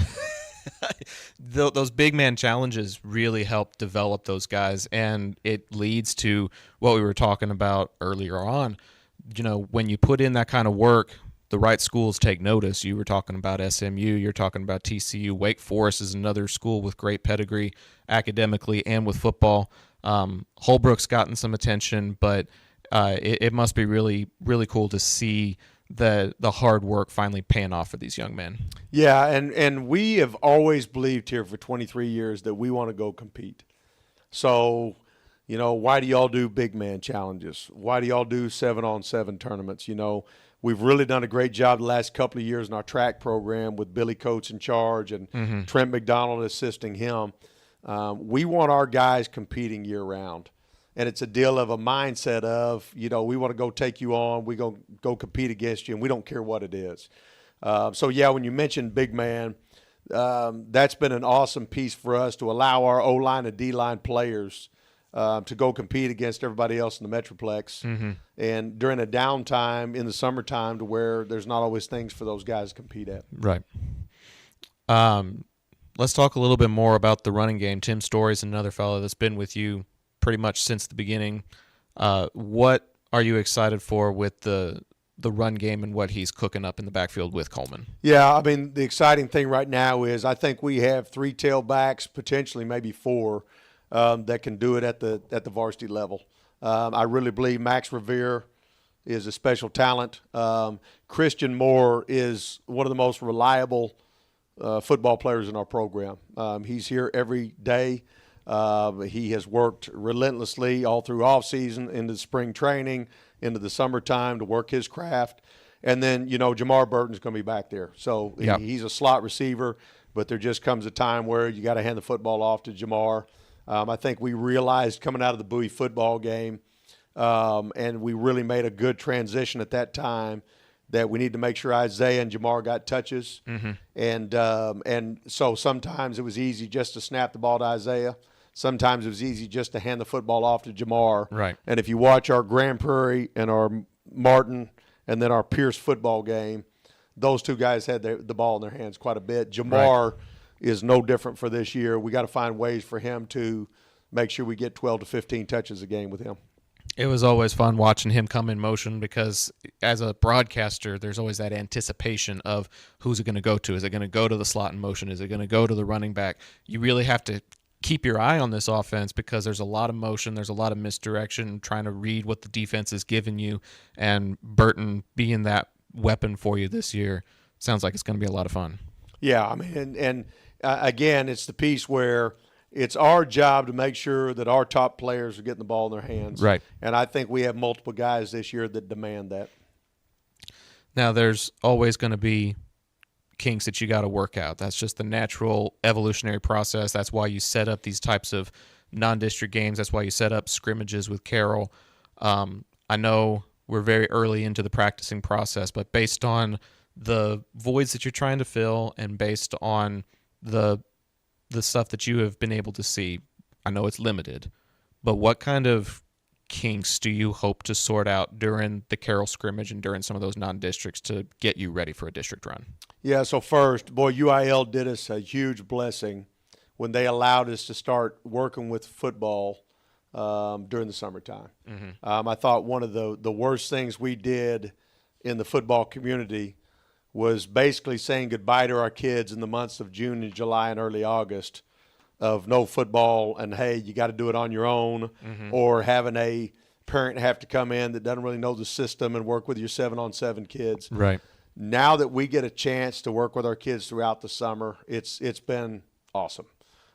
So with those kinks you're talking about, that's really been the time where we've had a chance to work through all those things on offense. Of these different scenarios that come up in a football game that we may or may not have time to get to when we're trying to put in our base stuff in August. But I would say it like this: until you get to line up against somebody else and they push back against you, you don't know. Right. So with all the work that we put in and all the stuff we've done against our defense, right, when we line up against Carroll, we will have a pretty good idea right then and there. And my point is there's a few years where Carroll hit us right in the mouth and we did not respond, and they beat us badly. And I knew at that time we were going to struggle as far as having a good football team. Whereas last year I thought we lined up against them. I thought we did a lot of great things on both sides of the ball, and we got to see, okay, we got a pretty good thing right now. So I think the Carroll scrimmage always will tell us a lot. And they're going to do everything under the sun defensively. Right. So for us, right, to go in there basically on 3 days of practice and be able to see all the different things they're going to throw at us from a coverage standpoint, from a defensive front standpoint, if we can match up and compete and move the football, if defensively we can tackle well and get to the football, then that'll be a good sign for us. If we don't, then we're going to have to grow up quickly. But that's the first time we get to go against somebody else August 21st, and that'll be always, for me, it's always a big storyline of where we're at. Yeah, that annual scrimmage, how long has that been going on now? We had South Grand Prairie for, I want to say, the first 16, 17 years. And then South Grand Prairie and Arlington High screwed up a good thing. And then after we screwed that up, I went looking for South Lake Carroll, and that's been a great thing for the past 6, 7, 8 years. I think Coach Dodge and I have a pretty good feel of what we want to get out of the scrimmage, how we want to protect our quarterbacks, how much is enough. That rhythm has been really good for us, and I'd hope he'd say the same thing.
Welcome inside the broadcast booth alongside my pops Doug. I'm Zach Arnold. We're going over some logistics with our intern staff in order to help make sure the broadcast is as good for the viewers as possible, but also a good learning experience for these young men, or just these men who are here to help us make sure that the show goes on.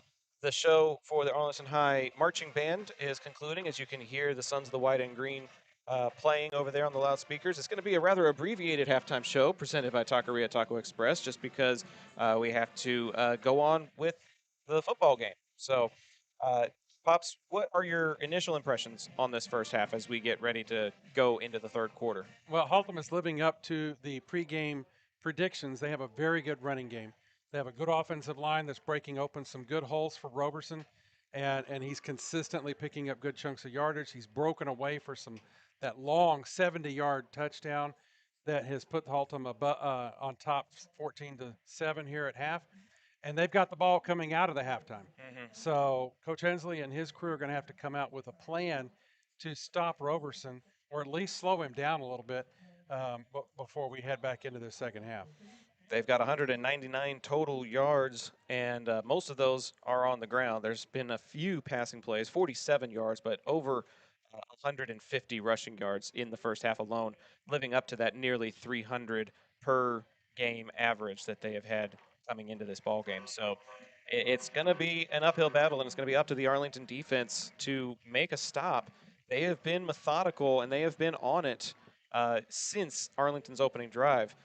Revere had that big touchdown run, and then since then, Arlington's offense has gone quiet, including getting to the red zone right before halftime and not being able to convert.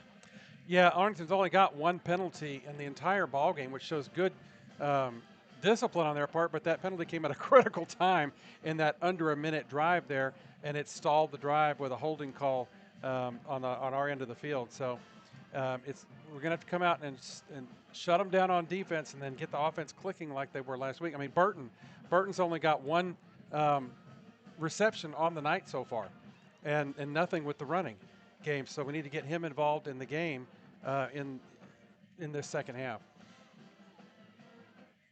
Teams are lining up for the kickoff, so we'll go ahead and go back to the main camera as we get ready to go live here on the Zap Network. Let me run down a few scores while we transition back to the the scoreboard report presented by Eka Signs. Eka Signs scoreboard report. Last night's ball game was the big stunner of the evening.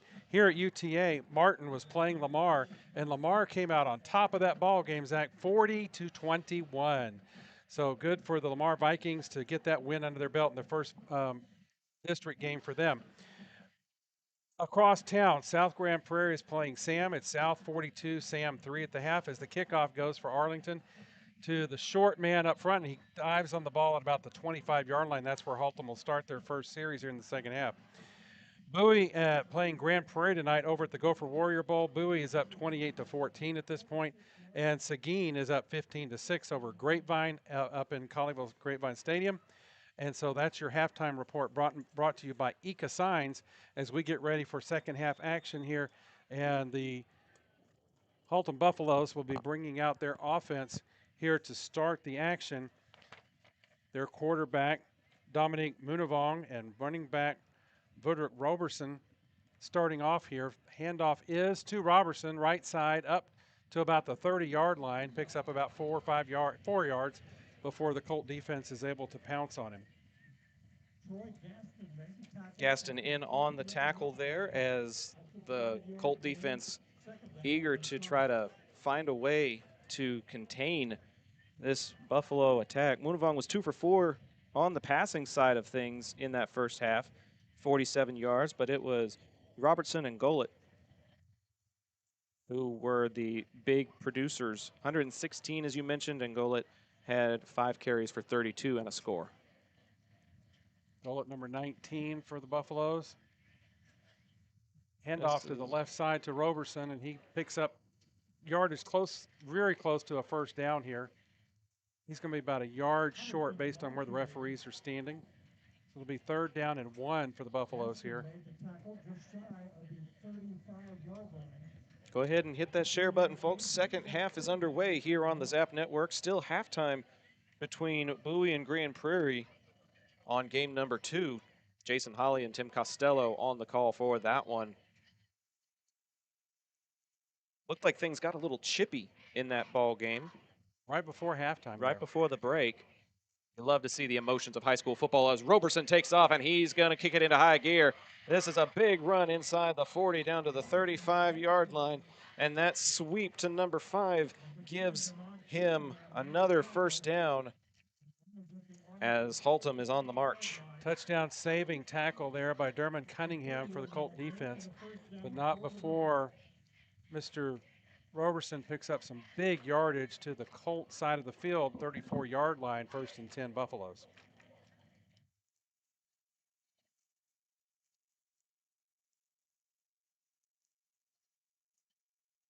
Lewis, the split receiver. Everybody else breaks the huddle. This one's going to go to Golet up the middle, and he will go forward for about 2 yards to the 32-yard line. Fans, a quick reminder that halftime show, as abbreviated as it was, is presented by Taqueria Taco Express, who can solve any Mexican food craving with 5 convenient locations and a 6th one opening soon. Be sure to visit them on Taco Tuesday for their $5 and a large Aqua Fresca special for just $10. You can order online to collect points for free food and order and visit TaqueriaTacoExpress.com to find out more. Ignacio Valles in on the stop for the Colt defense. Brings up 2nd down and 8 for the Buffalos here. Lost a yard on that play, back to the Colt 32. This is going to be that sweep toss, and they've got the corner. One man to beat, and he is just out of bounds, but it's 1st and goal as Roberson moves the chains again. Arlington doesn't seem to be able to close the gap when they get into open space, whether they're running left or right. That pitch has burned them a couple of times tonight. Yeah, Jacob Batiste in on the stop for the Colt defense on that at the 5-yard line, but that brings up 1st and goal from the 4 here for the Buffalos.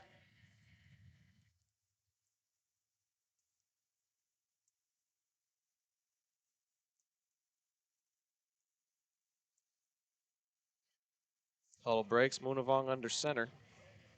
Toss again, why not? To the 1, to the goal line. Line judge says he's short at the 1.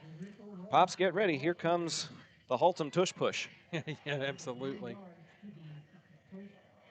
I saw number 30 in on a stop there for the Colts on that one. Evan Areola and Cam Gray stopping the forward progress at the 1-yard line. Zach's right. The jumbo package in for the tush push here. See if they can get the ball across the goal line here to extend their lead to 21-7. Yeah, Schellinger, the big tight end, number 90, coming in to assist with this jumbo package run play. Arlington going to have to lock down here on 2nd and goal from the 1. Munavong under center. The toss. This is Gullett, and he's in. Haltom, touchdown. Unimpeded to the end zone are the Haltom Buffalos, and that was a good drive to come back. First drive of the 2nd half for the Haltom Buffalos, and they extend that lead 21-7. Extra point pending with 8:19 to go here in the 3rd.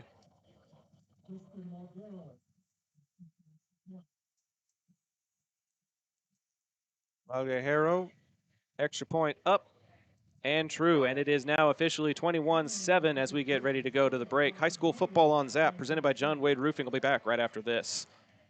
A-frames that bring their A game. The next time you need to get your brand out to the community, go with the printers who are in your community, Ika Signs. With everything from wall signs to banners, printed tees to hats, Ika can even do same-day rush orders on select products. Visit ikasigns.com/shop to see their full list. That's ikasigns.com/shop. Ika Signs, a partner of Zach Arnold Productions. John Wade Roofing is celebrating 40 years serving the Arlington area. John Sr. played for Colt football and was the team MVP in '76. He went on to play for TCU, earning all conference honors.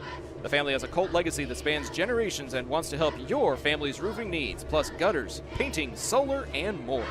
For more information, go to johnwaderoofing.com. Back to UTA Maverick Stadium. Haltom ahead by 14 now as this pooch kick will get caught at the 30, and it's going to go up the far sideline. Decent field position before he runs out of bounds. That's the up man, Cannon Cambron, who will take it into decent territory. The referee's going to mark him out at the 39. How does Arlington answer after that methodical touchdown drive, Pops? Well, they're having some trouble on offense with the running game. It's not as effective as it was last week, and the passing game is shut down on the coverage. There have been coverage sacks where Coleman does his check downs. He goes to check down 1, 2, 3, and his fourth check down is him, and by that time there's nowhere to run. Right. He's got good legs, but by that time they're collapsing on him. Cravens and Revere in the backfield. Snap, handoff. Nope, he's rolling to his right. He's going to take it himself. Trying to extend the play. Finally does. Pass is complete, but not for much yardage. Maybe enough for a first down there. Oh, there's a flag on the far field, right on the 40 number across the field. Oh, boy. And it's so far away from the rest of the play. An ineligible man downfield, so that's all for nothing. All that action, and it'll be 1st and 15 now for the Colts.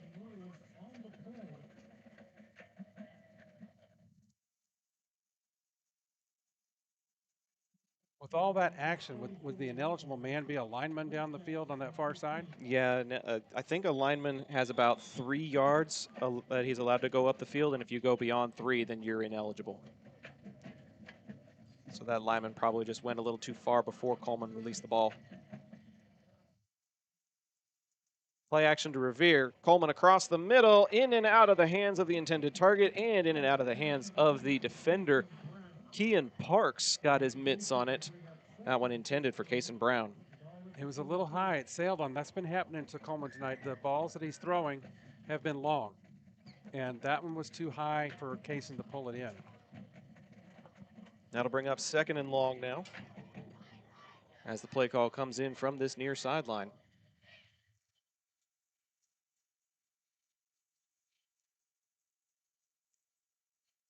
Cravens play action again, rolling to his right, looking back to the left. Revere's open on the Gonna wheel. go on the wheel route to Revere, incomplete. They tried that play in the first half, and again, unable to connect. But that ball was there. How did he not haul that one in? And I actually saw the wheel route unfold. Can you believe that? I love a good wheel route. That was a well-executed running back wheel. Revere was open, just could not haul it in, and it's 3rd and long. My, oh my, he was wide open. 3rd and 15. 3 to the right, 2 to the left. Empty backfield for Cravens. Kind of have to at this point. In motion is Revere. Cravens steps up in the pocket, running away, and he's going to get grabbed from behind and sacked for a loss of 5. Haltom firing on all cylinders as they force the Arlington punt. And Cravens was looking downfield once again, and there was nobody to throw to. Haltom's secondary seems to be underrated coming in tonight, Zach. They are playing well because there's nowhere for Cravens to throw. And again, by the time he gets ready to run, there's nowhere to go. Roberson back deep to retrieve the punt of Ling. He gets it away. It's a good kick inside the 20. It'll take an Arlington roll. Not very much of one. It'll bounce back to the 21, and that's where they'll down it. Haltom ball when we come back with high school football on Zap right after this. Are you a small business looking for reliable insurance coverage? Or perhaps you're navigating the complexities of Medicare? Look no further. Chapman Cornelius Insurance Services is a family-owned, independent insurance agency with over 50 years of experience with tailored insurance solutions for small businesses and their owners. Whether you need home and auto, business insurance, or individual or group medical, Chapman Cornelius has knowledgeable agents who will help you select just what you need. Call April Chapman or Jason Ott at 817-265-3346. Back out at Maverick Stadium, Haltom with the ball and a pretty commanding lead. Roberson with it to the right side, cuts back to the middle. Cam Gray wraps him up, but not before he gets first down yardage across the 30-yard line.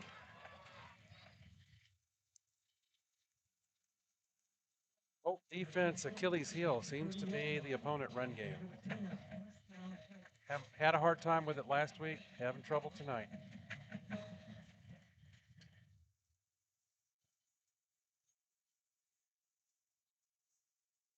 The only difference is last week Arlington was able to run for over 300 yards. Yeah, the offense kept them in it last week. And the ground game has not been as successful. Revere has 52, but that's about it as of the halftime stats. This is a handoff to Roberson to the 31.5 and pushed back to the 31. No gain on that play. Coach Hensley was bringing a blitz on that one with McDaniel coming around the left side. Cam Gray and Troy McDaniel made the stop on Roberson. Picked up 1 yard. But the extra pressure and getting into that backfield seemed to get their hands on Roberson a little bit earlier that time. Like that call by Coach Hensley there.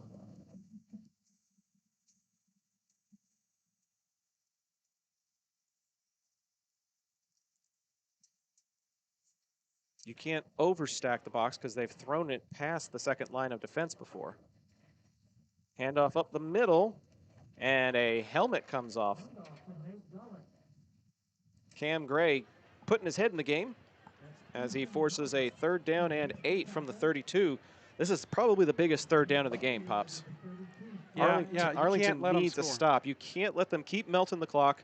We're already at 5 minutes left in the 3rd quarter. This 3rd quarter has flown by because of this Haltom run game. Yeah, 3rd and long here. But they've been able to pick up chunks like this before. Just need to keep the defense on its toes. Roberson with it, sweeping to the right, trying to get to the next level, and he cannot. To the 36-yard line he goes before he's wrapped up. 4th down and 4, and a huge sigh of relief as Haltom sends out their punt team. Ethan Nava in on the stop for the Colt defense on that one before Roberson could pick up the needed yardage. And yes, Revere back to receive this punt from Haltom, and the Colts defense is able to hold. Huge sigh of relief. Revere back deep at his own 35. Colts bring a little bit of pressure, can't get there. Revere will tell everybody to lay off as this one takes an Arlington bounce, and it'll be Colt ball with 4 minutes left in the break. High school football on Zap, presented by John Wade Roofing. I'll be right back after this. Taqueria Taco Express is the official taqueria of Zach Arnold Productions. With locations in Arlington, Grand Prairie, Waxahachie, and a new location opening in Mansfield, solving your Mexican food craving has never been easier. Visit them on Taco Tuesdays for their special 5 tacos and a large agua fresca for just $10. Find out more by visiting taqueriatacoexpress.com. Arlington has it right around midfield. This is probably the 2nd best starting field position they've had all night. Got to capitalize here as Revere gets the handoff to the right side, stumbles over a defender, stumbles into his own man, and gets dropped. Nowhere to go on that play as the Buffaloes closed all the gaps, but there is a flag right at the 50-yard line, Zach.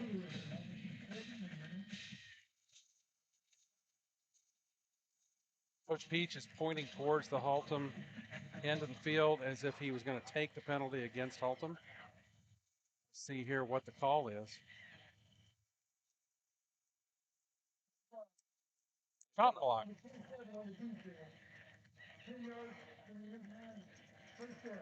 A 1st down. Arlington will take it however they can get it.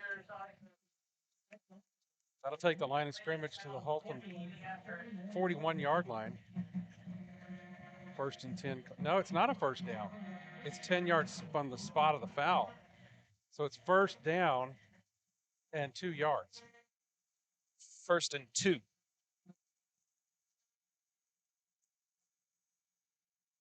Second half underway at the Gopher Bowl.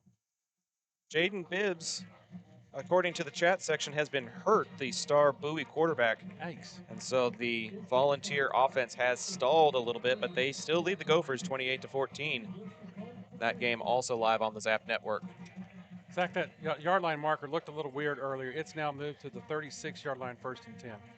Ravens, play action, over the top. Got a man! First and goal and more! Taking the defender to the goal line, and they're going to mark him short. That's a first down pitch and catch, though, as Cravens connects with Alex Moore to the 1. Arlington going to play quick to the line. Take that momentum with you.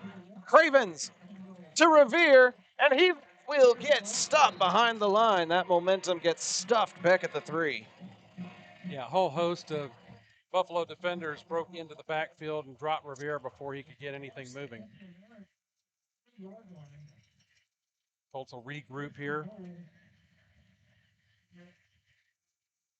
Everybody looking to the sideline for the call. Second down and about 3 yards here. Cravens in the backfield, lone man in the backfield motion. Revere comes back to the pistol set. Handoff to No, Cravens to keep, and Cravens will sneak in for the Colt touchdown. So Reed, and he read the defense well, and Arlington's right back in it.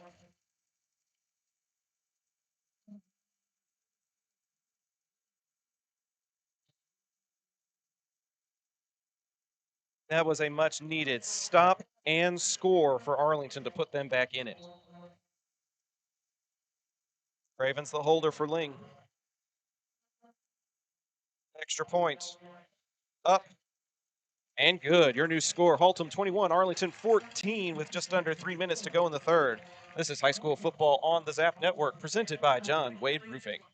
Modern West Windows and Doors is a partner of the Zap Network. They're also partnered with trusted industry leaders like Lowen, Weather Shield, and Simpus to guarantee quality product and installation.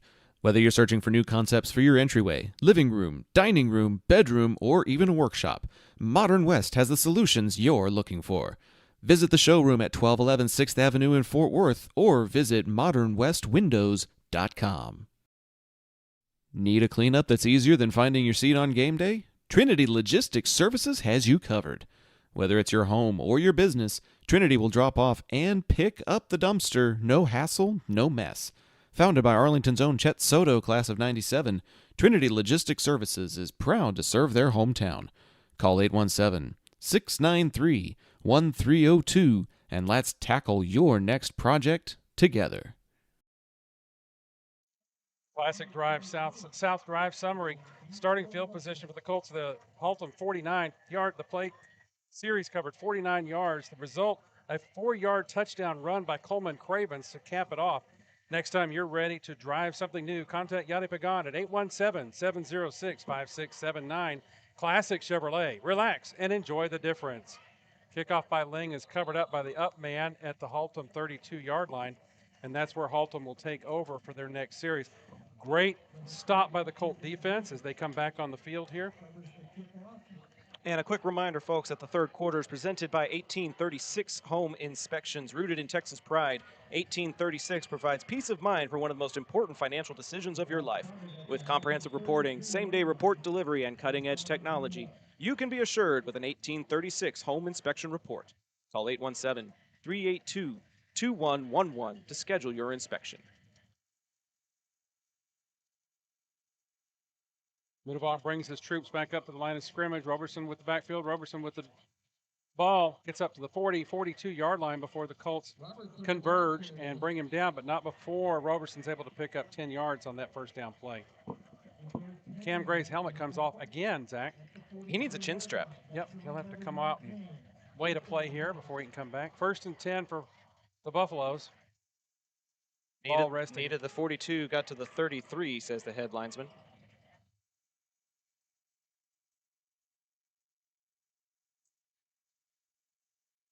Two and a half minutes to go until the quarter ends. We just barely got that 1836 reader in, almost forgot, and this quarter went by so dang fast. Yeah, when I was taking scores for the halftime report, most of the other teams were midway through the second quarter, and we're at halftime. And now we're almost to the end of the third as Haltom on the march at the 43. Man in motion, up the middle, and Arlington sniffed that out. Cam Gray, no, that's number 20, not number 90. Troy Gaston blowing that one up for a loss. Well, defense showing some adjustments here in these last two drives. We'll see if they can keep this going here. Second down and 11 now. Keep them behind the chains instead of in front of them. Not been a place Haltom's been playing from tonight so far in this ball game. Matthew Rodriguez is the new receiver split out as number 23, Elijah Lewis, makes up part of this H-back formation. They'll go up the middle again, and again, not get very much. This one's going to go to Golet, and it'll be third down at about 7. Cam Gray with his hat back on this time makes the stop in the middle there for the Colt defense. Third and long for the Buffalos. Arlington needs another stop here as we come up on a minute to go in the third. Time of possession definitely in favor of the Buffs. Rodriguez splitting wide out to the right towards his own sideline. Notice that when the Buffalos break that huddle, they almost do a hurry-up type offense. It's like jump and go. Monavong goes under center. Lewis in motion. Toss. Robertson to the right side. Trying to get the corner. And a host of Colt defenders will stop him before he can get to midfield. And Arlington says that they came up with the ball. Are they going to call it a fumble? Or are they going to call forward progress stopped? Looks like they've called forward progress. Line judge looks like he's calling forward progress. Number 23, Nava, came up with the ball out of the dog pile.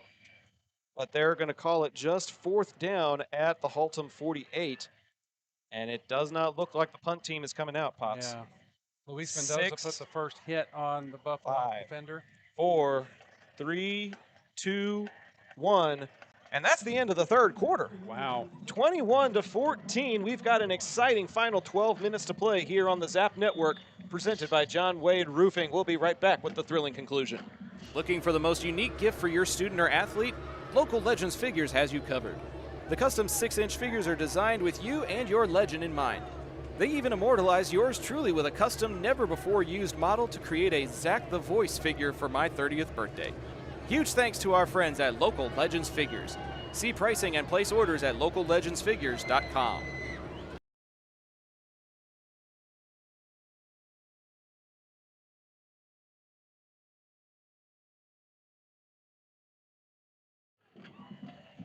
To the fourth quarter we go, and it's presented by Modern West Windows and Doors. See the difference their portfolio can make on your home by visiting the showroom at 1211 6th Avenue in Fort Worth, or by going to modernwestwindows.com to explore their inventory. Flipping the field as we hit quarter number 4. 7-point game after that good drive by Arlington, Pops. But we'll see. It looks like Haltom's offense is staying out for this fourth down play. Fourth and medium here. Looks like it's about 6 yards for the Buffalos. Line to gain is the Colts 47. Munavong under center. Looking to pass, stepping up, throwing across the middle. Deflected! That's a turnover on downs. Arlington gets it back. What a big stop. Dermon Cunningham with the tip there, Zach, to stop the Buffalo drive. Arlington gets the ball back in plus territory, and right now the momentum is back to the Sons of the White and Green.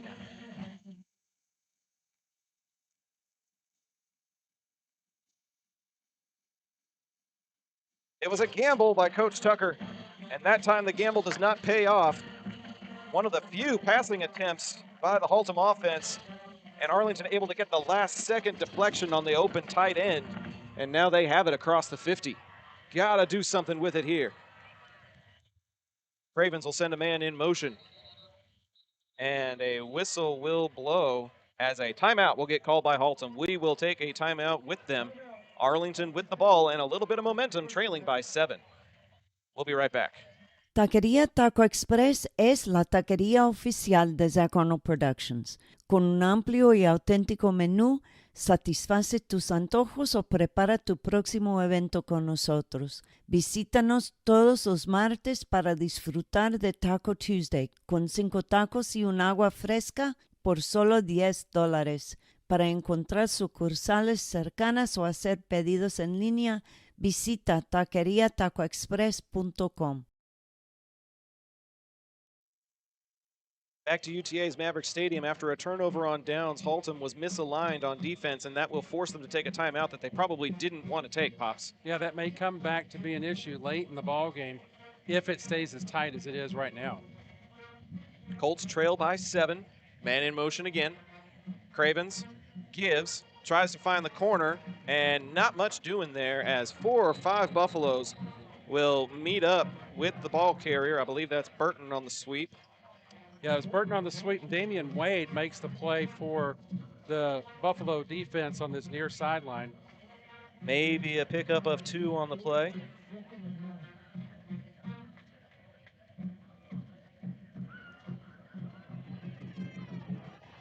That'll bring up second down at the 46.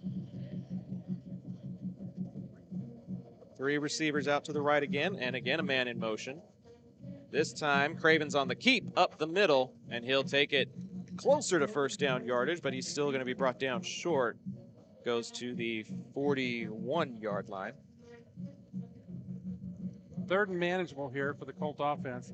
And they're in that territory where they've probably got 2 plays to pick up this first down. Oh, this is absolutely 2-down territory the way Haltom's been melting the clock. You have to get a touchdown on this drive. 2 receivers to the right, 1 out to the left.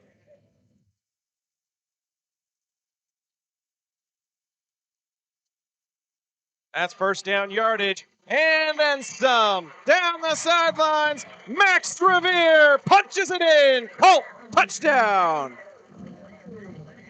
No laundry on the field there on Revere's touchdown.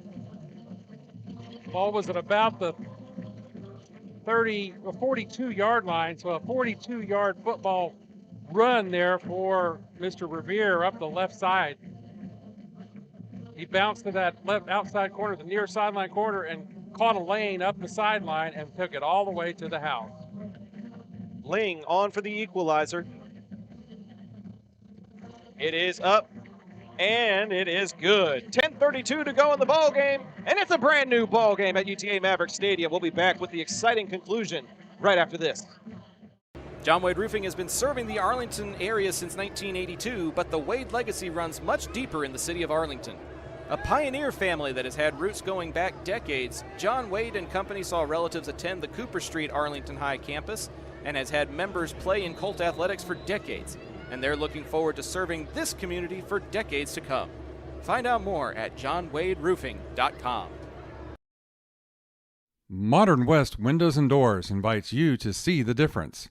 Whether you need sliding doors, bay windows, or just need a more modern look, Modern West has options to fit both your style and budget.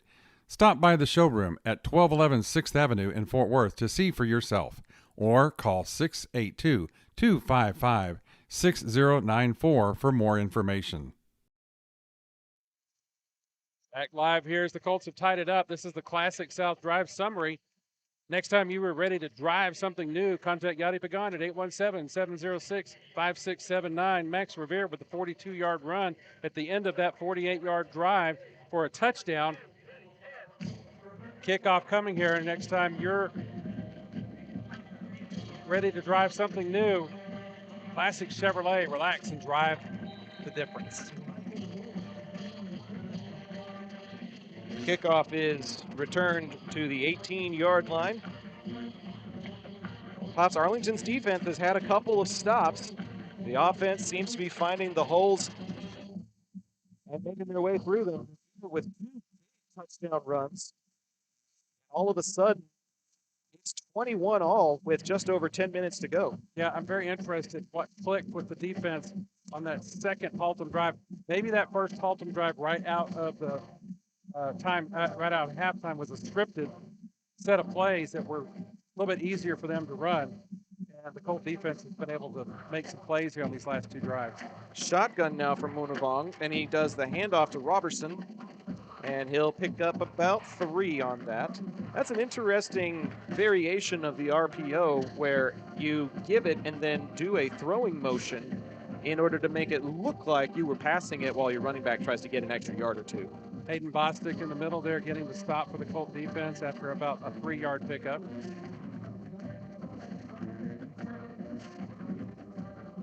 Our other game on the Zap Network has the Bowie Vols pulling away from Grand Prairie. The score now 44-14 in favor of Bowie. Much more tightly contested ball game here at Maverick Stadium. Two receivers split out to the right this time. And it's Munavong on the keeper. Got a lead blocker, and he'll get popped about a yard or two shy of the line to gain. He's to the 30, the 27. They need the 28. Luis Mendoza coming out of the bottom of that pile, popped Mr. Munavong first there on that play to set up this 3rd and 1 situation.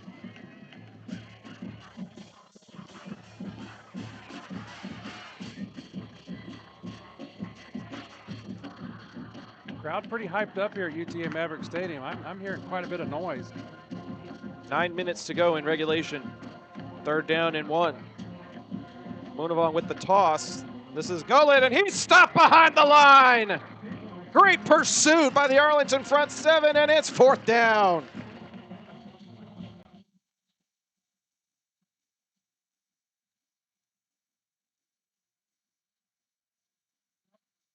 And I don't see the punt unit coming out yet, Pops. Deep in their own territory, Haltom is confident they can get this 1 yard.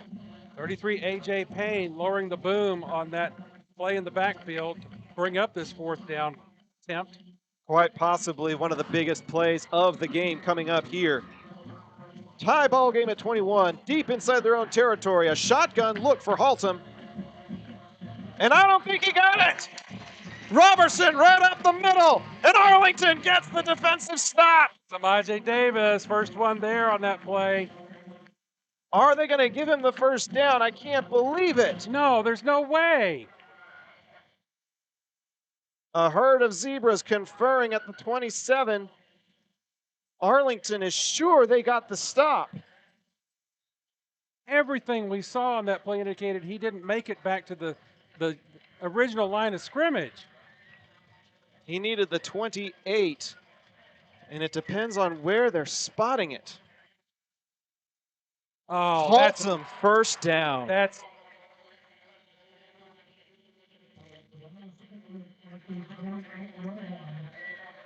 You can hear what the Arlington faithful think of that as we turn up our crowd mic. Coach Peach is having a discussion.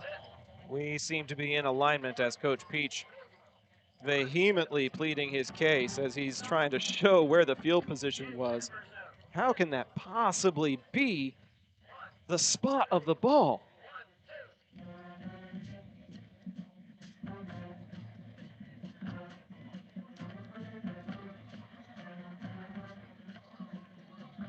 Conference continues with the line judge as Coach Peach is livid about where they spotted this ball as the nose goes across the 28. It looked like there was no doubt based on where they spotted it. From up here, though, it looked like he didn't even get to the 27.5. As it stands, it's a 1st down with the clock ticking. 8 minutes to go in regulation. Haltom with the ball and a fresh set of downs. Munavong under center. He'll give it to Robertson, and he will get met at about the line of scrimmage. Hard-hitting action there between number 20, Troy Gaston, and number 90, Logan Schellinger. Away from the play, Gaston wanted to get his punches in anyways. Well, and draped around the ankles of the running back, Troy McDaniel, brought him down for no gain there. 2nd down and 10 for Haltom. Looks like they gave him a half a yard. That's generous. Well, based on that last... That 1st down was fairly generous as well, I'll admit. Coming up on 7 minutes now in regulation. Munavong, the give. Golet up the middle for a few. But a couple of Arlington linebackers are there to stop him at about the 33 line. Hit by number 10 on that one, Dermot Cunningham. Hit Robertson and knocked him back on that play. 3rd down and long here. Line to gain is the 38. They're giving him the 33. They need 5 here, although considering they are a 2-down offense, they only need 2 or 3 to make it 4th and manageable. Arlington substitutes out. as there's 2 receivers now, 1 on each side. Okay, boys, get ready for this huddle break. Here we go. Shotgun from Munavong. Robertson with it to the right. Shakes 1 tackler. Gets to the 37, but they needed the 38. Where will they spot the ball? They're going to spot it short by about a yard, yard and a half. Just behind the 37. It's another 4th and 1. They're bringing out the punt team, Zach. I guess they don't feel like they can go 2 for 2 and want to try to flip the field with 6 minutes to go here in the 4th quarter. Revere is coming on to retrieve the punt. Watch for the fake.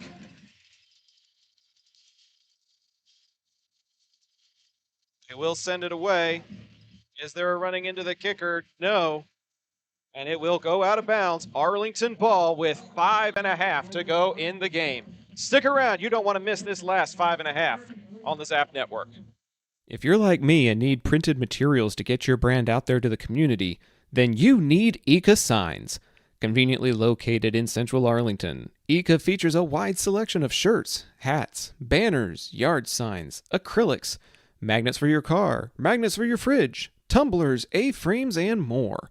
Call ICA at 817-617-2229 for more information and tell them Zap sent you. Welcome back to UTA's Maverick Stadium. Officially 5 minutes and 42 seconds to go in this tie ball game between the Colts and the Buffalos. An exciting start to district play, Pops. Yeah, the Colts have climbed their way back into this one as Coleman Cravens gets this series started. This one will go to Burton. He's going to cut back up the middle. Shakes 1 tackler, but not the second one. No, he does spin out of it. Jamar Burton across midfield. How did he get out of that one? That was that sweep play we talked about in the pregame show, and he found a crease on that left side, and he stopped on a dime and turned upfield. Thought he was going to get tackled by the shoulder, but he shook out of it and picked up more yardage. I love how this Colt team doesn't quit on the first touch. First down for Arlington at the 47. Burton in motion. Cravens the keeper. Up the middle for positive yards all the way to the 40. Whole pile of Buffalos in on that tackle, including number 8, Jalen Mack, the junior defensive back, and a whole host of his comrades. Mark Birch graduated from Arlington back in '99, still watching the football team now. Played alto sax in the band when he was there. Oh, a fellow band member. I was a band member in the class of 1982. I played the sax also. Play call comes in as Arlington now content to try to melt the clock as they have it in plus territory. Under 5 to go. Cravens, play action, looking across the middle, incomplete for Kason Brown. That's the second or third time they've tried that post pattern, and Cravens and Brown have just been unable to hook up. That one a little bit more on target, but he threw it into some coverage there. There was some tight coverage on that one by Haltom. Number 81, Keelan Wilson, is very gimpy going back to the line of scrimmage. But he's going to try to stay in as Arlington faces a third down now with just over 4 minutes to go. Officially third and about 2. Cravens will give it to Revere, looking for those 2 and then some. Behind Wilson, he'll get to the 30 and move the sticks for the Colts. Finally slung out of bounds by number 7, Brian Connors for Haltom, the senior defensive back. But not before Revere is able to pick up the first down yardage needed at the 30-yard line. It's 1st and 10. Clock continues to roll. 4.5 to go in this game. Arlington trailed 21-7 at one point and has found their way all the way back to 21 apiece with an opportunity to take the lead. Cravens will send Burton in motion. They'll give it to him on the sweep. Burton behind a blocker, and he'll pick up 4, 5, 10, still getting away from the defense. That's the second big play by Burton where it looked like he was stopped, and he just kept churning the legs. Yeah, he was dragging a Buffalo defender for about 7 yards there, and the referee finally spotted him out at the 17-yard line. Colts inside the red zone here, 1st and 10.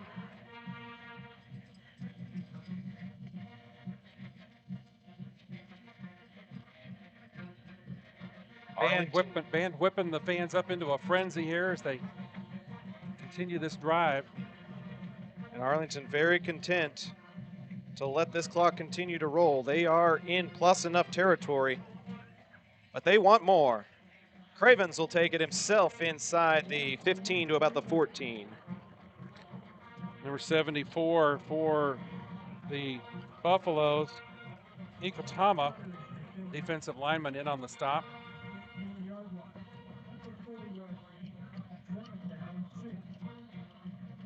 Coleman picked up about 3-4 yards on that play.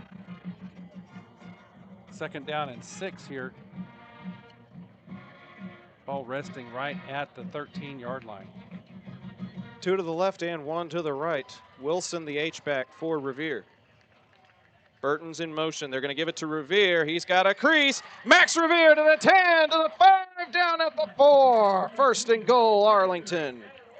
Zach is lead blocker on that pulled, and that was the tight end, number 81. That's Wilson. Kalen Wilson did a good job as the lead blocker on that run. And he was slow to get up a couple of plays ago, but showing a lot of grit and tenacity as Arlington continues to work this clock. We're now at 2:45 to go in the ball game.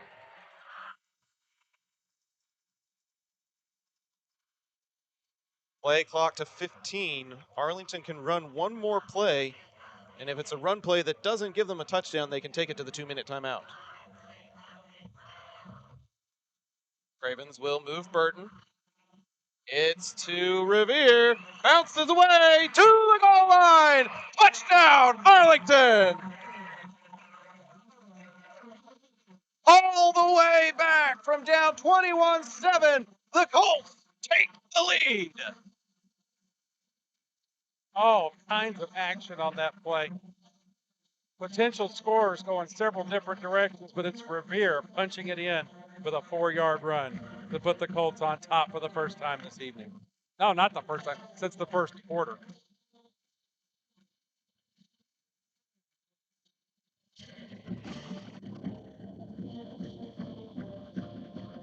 Extra point is good. The Colts are now up 28-21. We'll keep it right here at UTA's Maverick Stadium with just over 2 minutes to play. Alongside my Pops Doug, I'm Zach Arnold. Pops, Arlington looking to go to 1-0 in district and keep their undefeated streak alive to start the season. But what a thrilling heart attack way to do it. I need a day off tomorrow. Very exciting comeback for the Colts. Very good. They didn't, it's a good gut check for this Colt team. The defense has stepped up. The offense found their stride, and they didn't give up when they got down 21-7. Classic South Drive summary. Next time you're ready to drive something new, contact Yadi Pagan at 817-706-5679. Colts took 8 plays. The result is a 4-yard touchdown by Max Revere. They covered a total of 60 yards on that drive. Next time you're ready to drive something new, Classic Chevrolet, relax and enjoy the difference. The difference is a 21-0 streak for Arlington since they found themselves trailing 21-7. A huge run as this touchback goes out of the back of the end zone. Haltom with all 3 timeouts and the 2-minute timeout.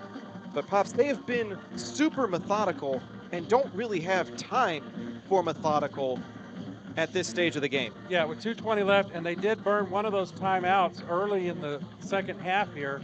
Oh, that's right. The scoreboard's only showing all 3 here, but they did burn one in the 3rd quarter, so they have 2 remaining. Well, the Colts have 3, the Buffalos have 2.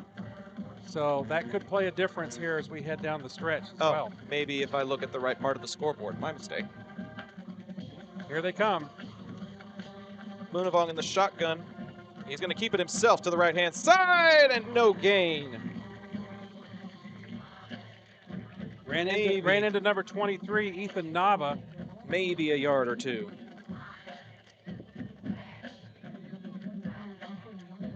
Second down and 8 to go here.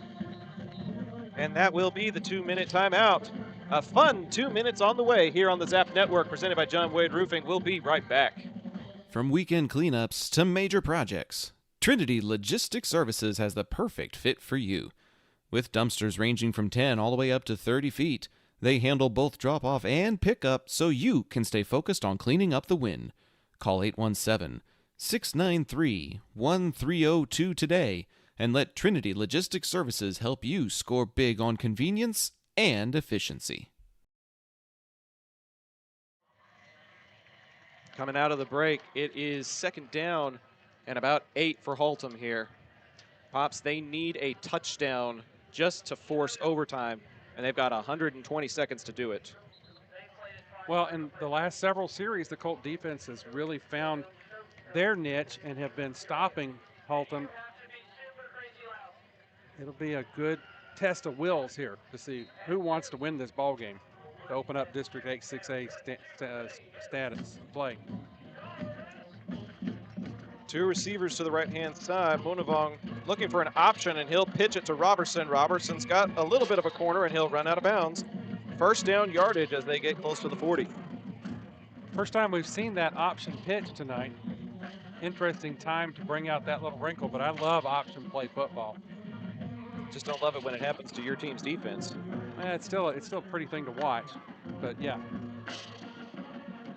First down for the Buffaloes at the 38-yard line.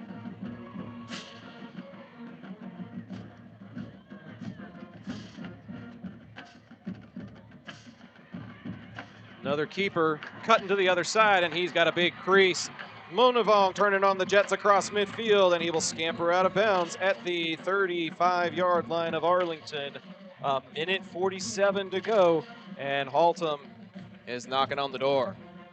Luis Mendoza finally drove him out of bounds on the far sideline. Referees are going to spot him out at the 35-yard line. I thought it was further down the field than that. Whatever it is, it stops the clock with a $1:47. Two receivers out to the left, nobody out to the right. Munavong's doing a lot of the work himself here on this particular drive.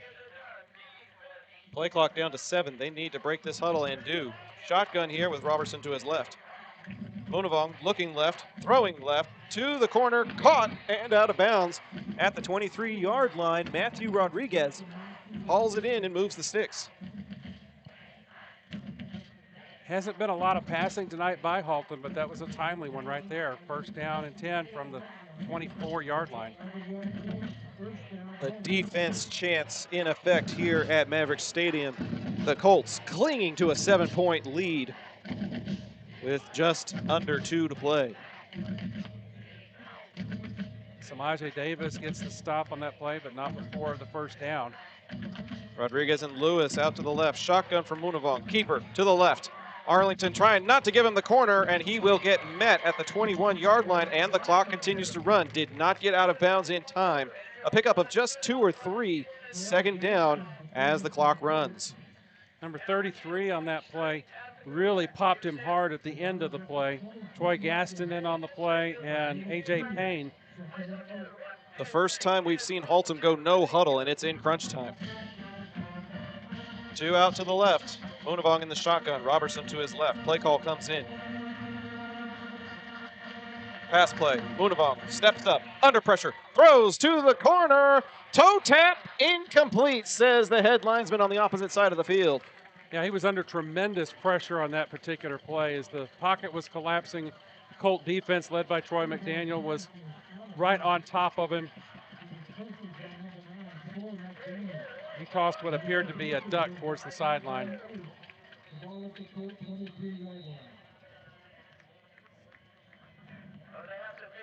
Looks like a timeout is going to be called. We'll take a brief timeout with them. A minute 2 to go.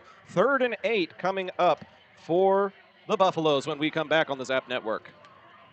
Buying a vehicle can be overwhelming. That's why Yadi Pagan at Classic Chevrolet has created a guide to car buying to help ensure you make the right choice.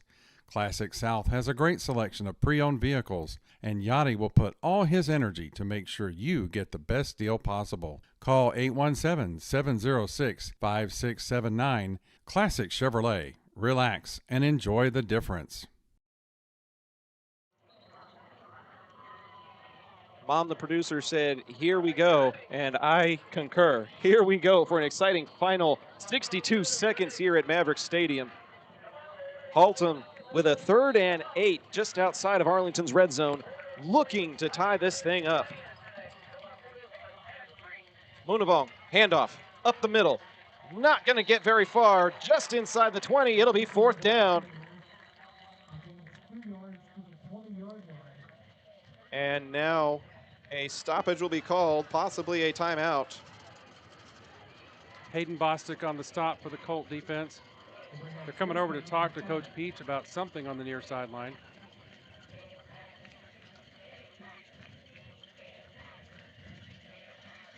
Scoreboard shows him down to 2 timeouts. But this doesn't seem to be a timeout. This looks like just a stoppage of play. Nobody's huddling. Nobody's going to their respective sidelines. Nobody's hurt. Coaches will take the opportunity to talk to their players anyways. Now it looks like an official timeout is going to be issued. Haltom's down to 1 timeout on the scoreboard.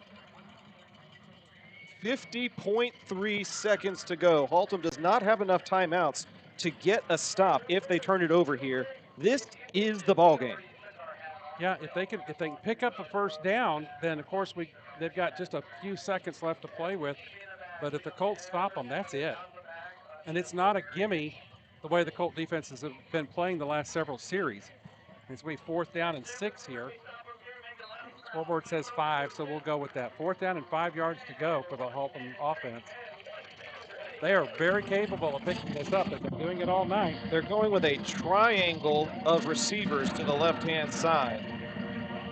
First time we've seen 3 receivers for Haltom tonight. Munavong in the shotgun to his right. Now his left is Robertson. Looking to that left.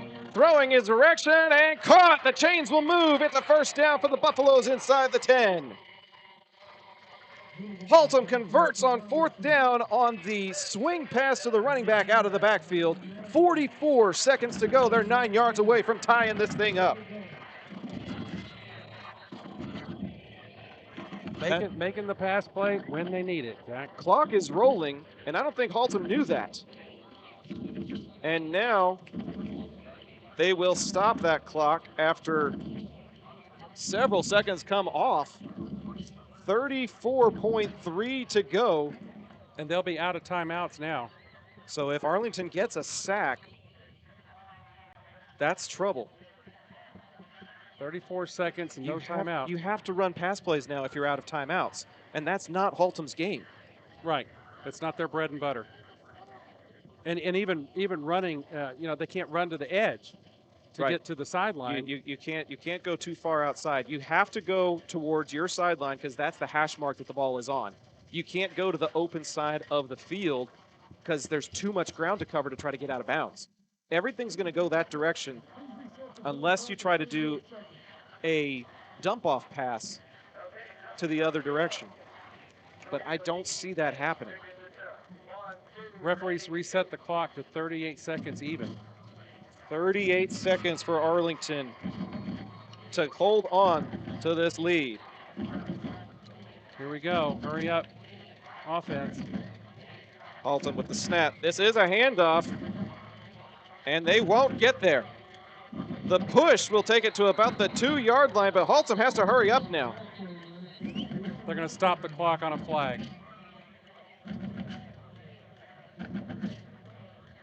Is it a hands to the face? Is it a call on the offense? Is it a hold? Is it a face mask? We'll find out. It was thrown right in the middle behind the Colt defense.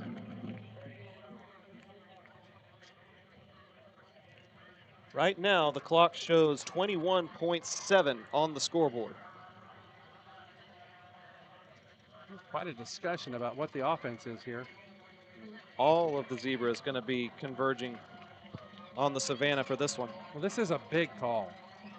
If it's against the Colts, it brings up a 1st down.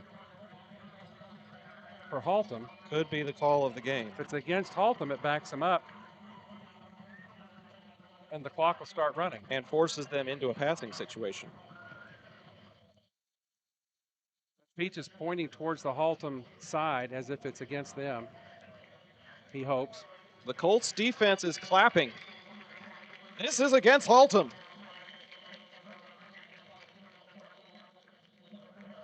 What is the call, ref?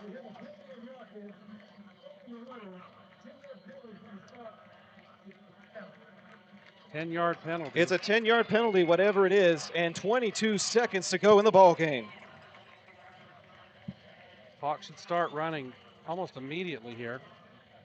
There it goes. Clock is going. Here we go for the ball game.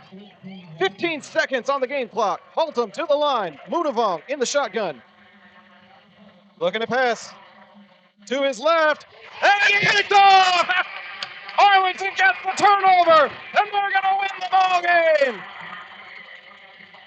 Sliding down, none other than big number 12, Luis Mendoza gets the game-sealing steal for Arlington. They're going to go to 4-0. There was a missed route on that one, Zach. Mendoza was all by himself. There wasn't a Haltom Buffalo anywhere near that little plot of ground, and Mendoza had an easy catch to seal the deal. Mendoza was running around to try to run out the clock, but there's still a half second left. He didn't lay down in time.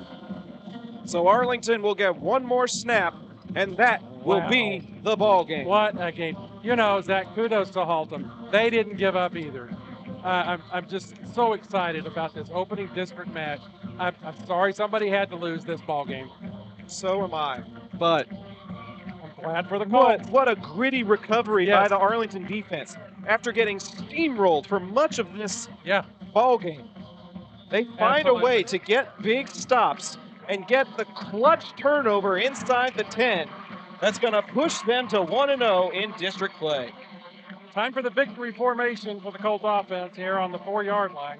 Yeah, it looks like there may have been a penalty there that backed them up after the interception. But it does not celebration or something. Does not matter. And there it is. That's the ball game. Final score in this one: Arlington 28, Haltom 21. 21 points unanswered by Arlington, and a huge defensive stop by Luis Mendoza pushes Arlington to 4-0 on the season and 1-0 in 8-6A. Gracious sakes alive, what a ball game. And these two interns that are here with us tonight, Jonathan was saying earlier, he goes, this is just really great to get paid to watch football. What better game can we get than this one for him?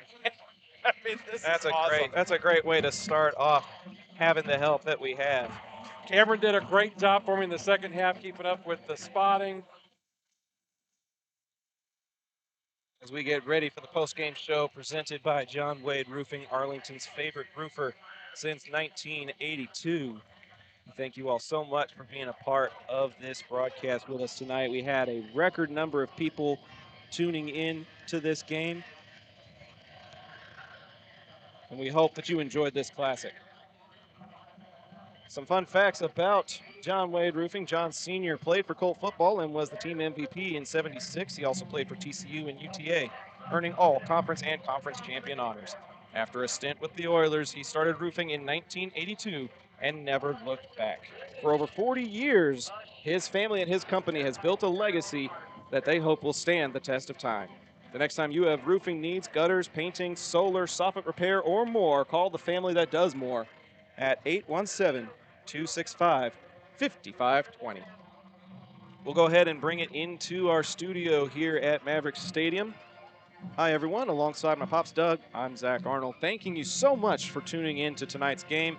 Pops, that was a thriller for the ages. There was a great one last season on the road against Weatherford, and this one had just as many heart palpitations, I feel like. I mean, the game went right down to the final seconds. And Haltom hadn't been passing. They've been grinding it out effectively on the ground all night. They have to go to the passing game, and they did so effectively in that last drive. And, oh, man, all it was, it seemed like it was a mixed-up route on that last pass play that allowed Luis Mendoza to secure it in his breadbasket and secure the win at the same time. He had a pick six against Mesquite and gets a game-sealing pick here in this one. Such a fun one to be a part of. You know, I'm looking down on the field, so classy. The Haltom team is lined up facing the Colt sideline as the alma mater is played. They're showing great respect and great sportsmanship. Can't say enough about that. Love it. And hopefully Arlington will do them the same courtesy as we honor each team for what they were able to accomplish out on the gridiron today. It was a hard-fought game all the way through. Such a fantastic game to open up district action here tonight.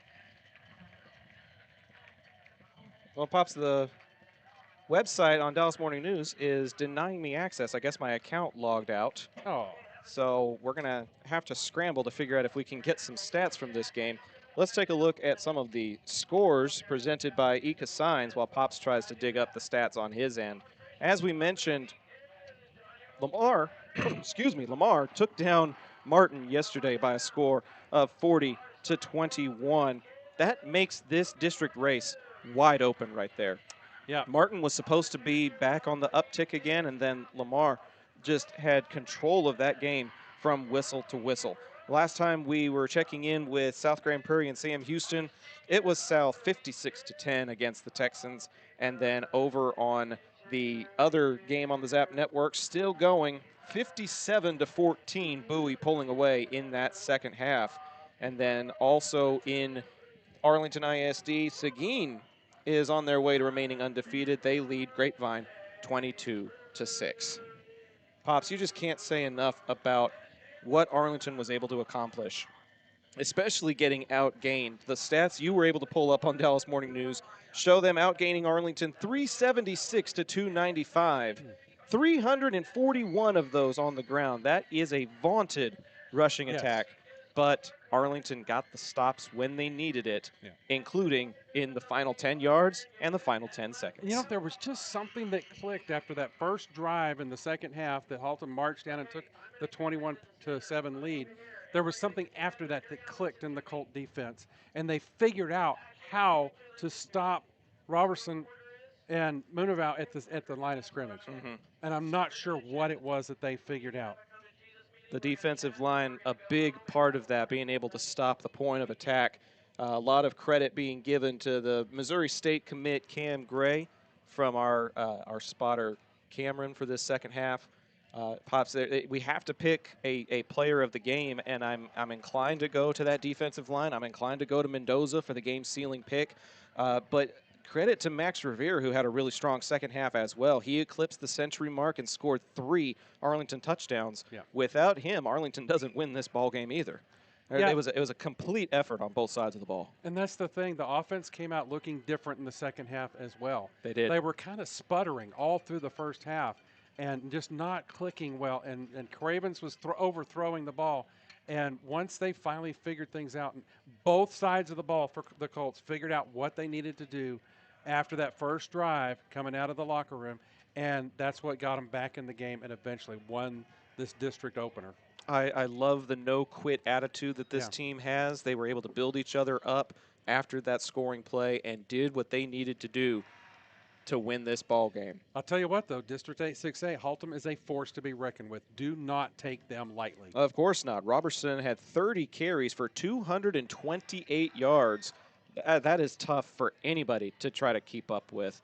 And so it'll definitely be interesting to see what kind of a part Haltom plays in this district race. They made it to the playoffs last year, lost in the by-district round, but you know that Coach Tucker is going to want to keep that momentum and send them to the postseason again this year.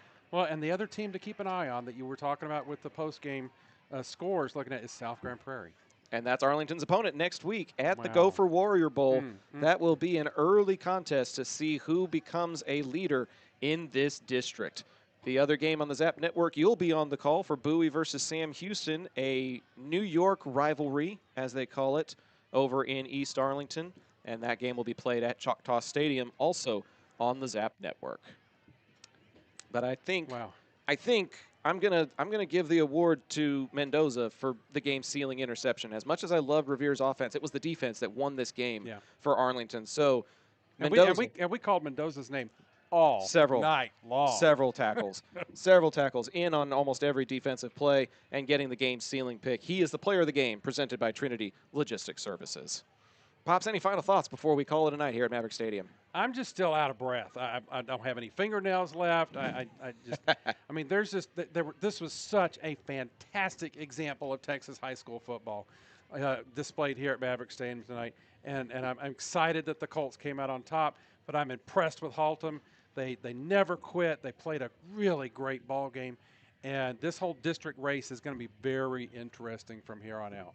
Arlington moves to 4-0 on the season, 1-0 in 8-6A, with a tough test at SGP next week. But that's going to do it for us here tonight at UTA's Maverick Stadium. For all of us at the Zap Network, all 5 of us presenting this ball game to you tonight, we thank you so much for supporting local business and local broadcasters by tuning into this game tonight. But that is going to do it for all of us for now. We hope to see you all next week for Arlington at South Grand Prairie. Until then, have a great night and have a great weekend.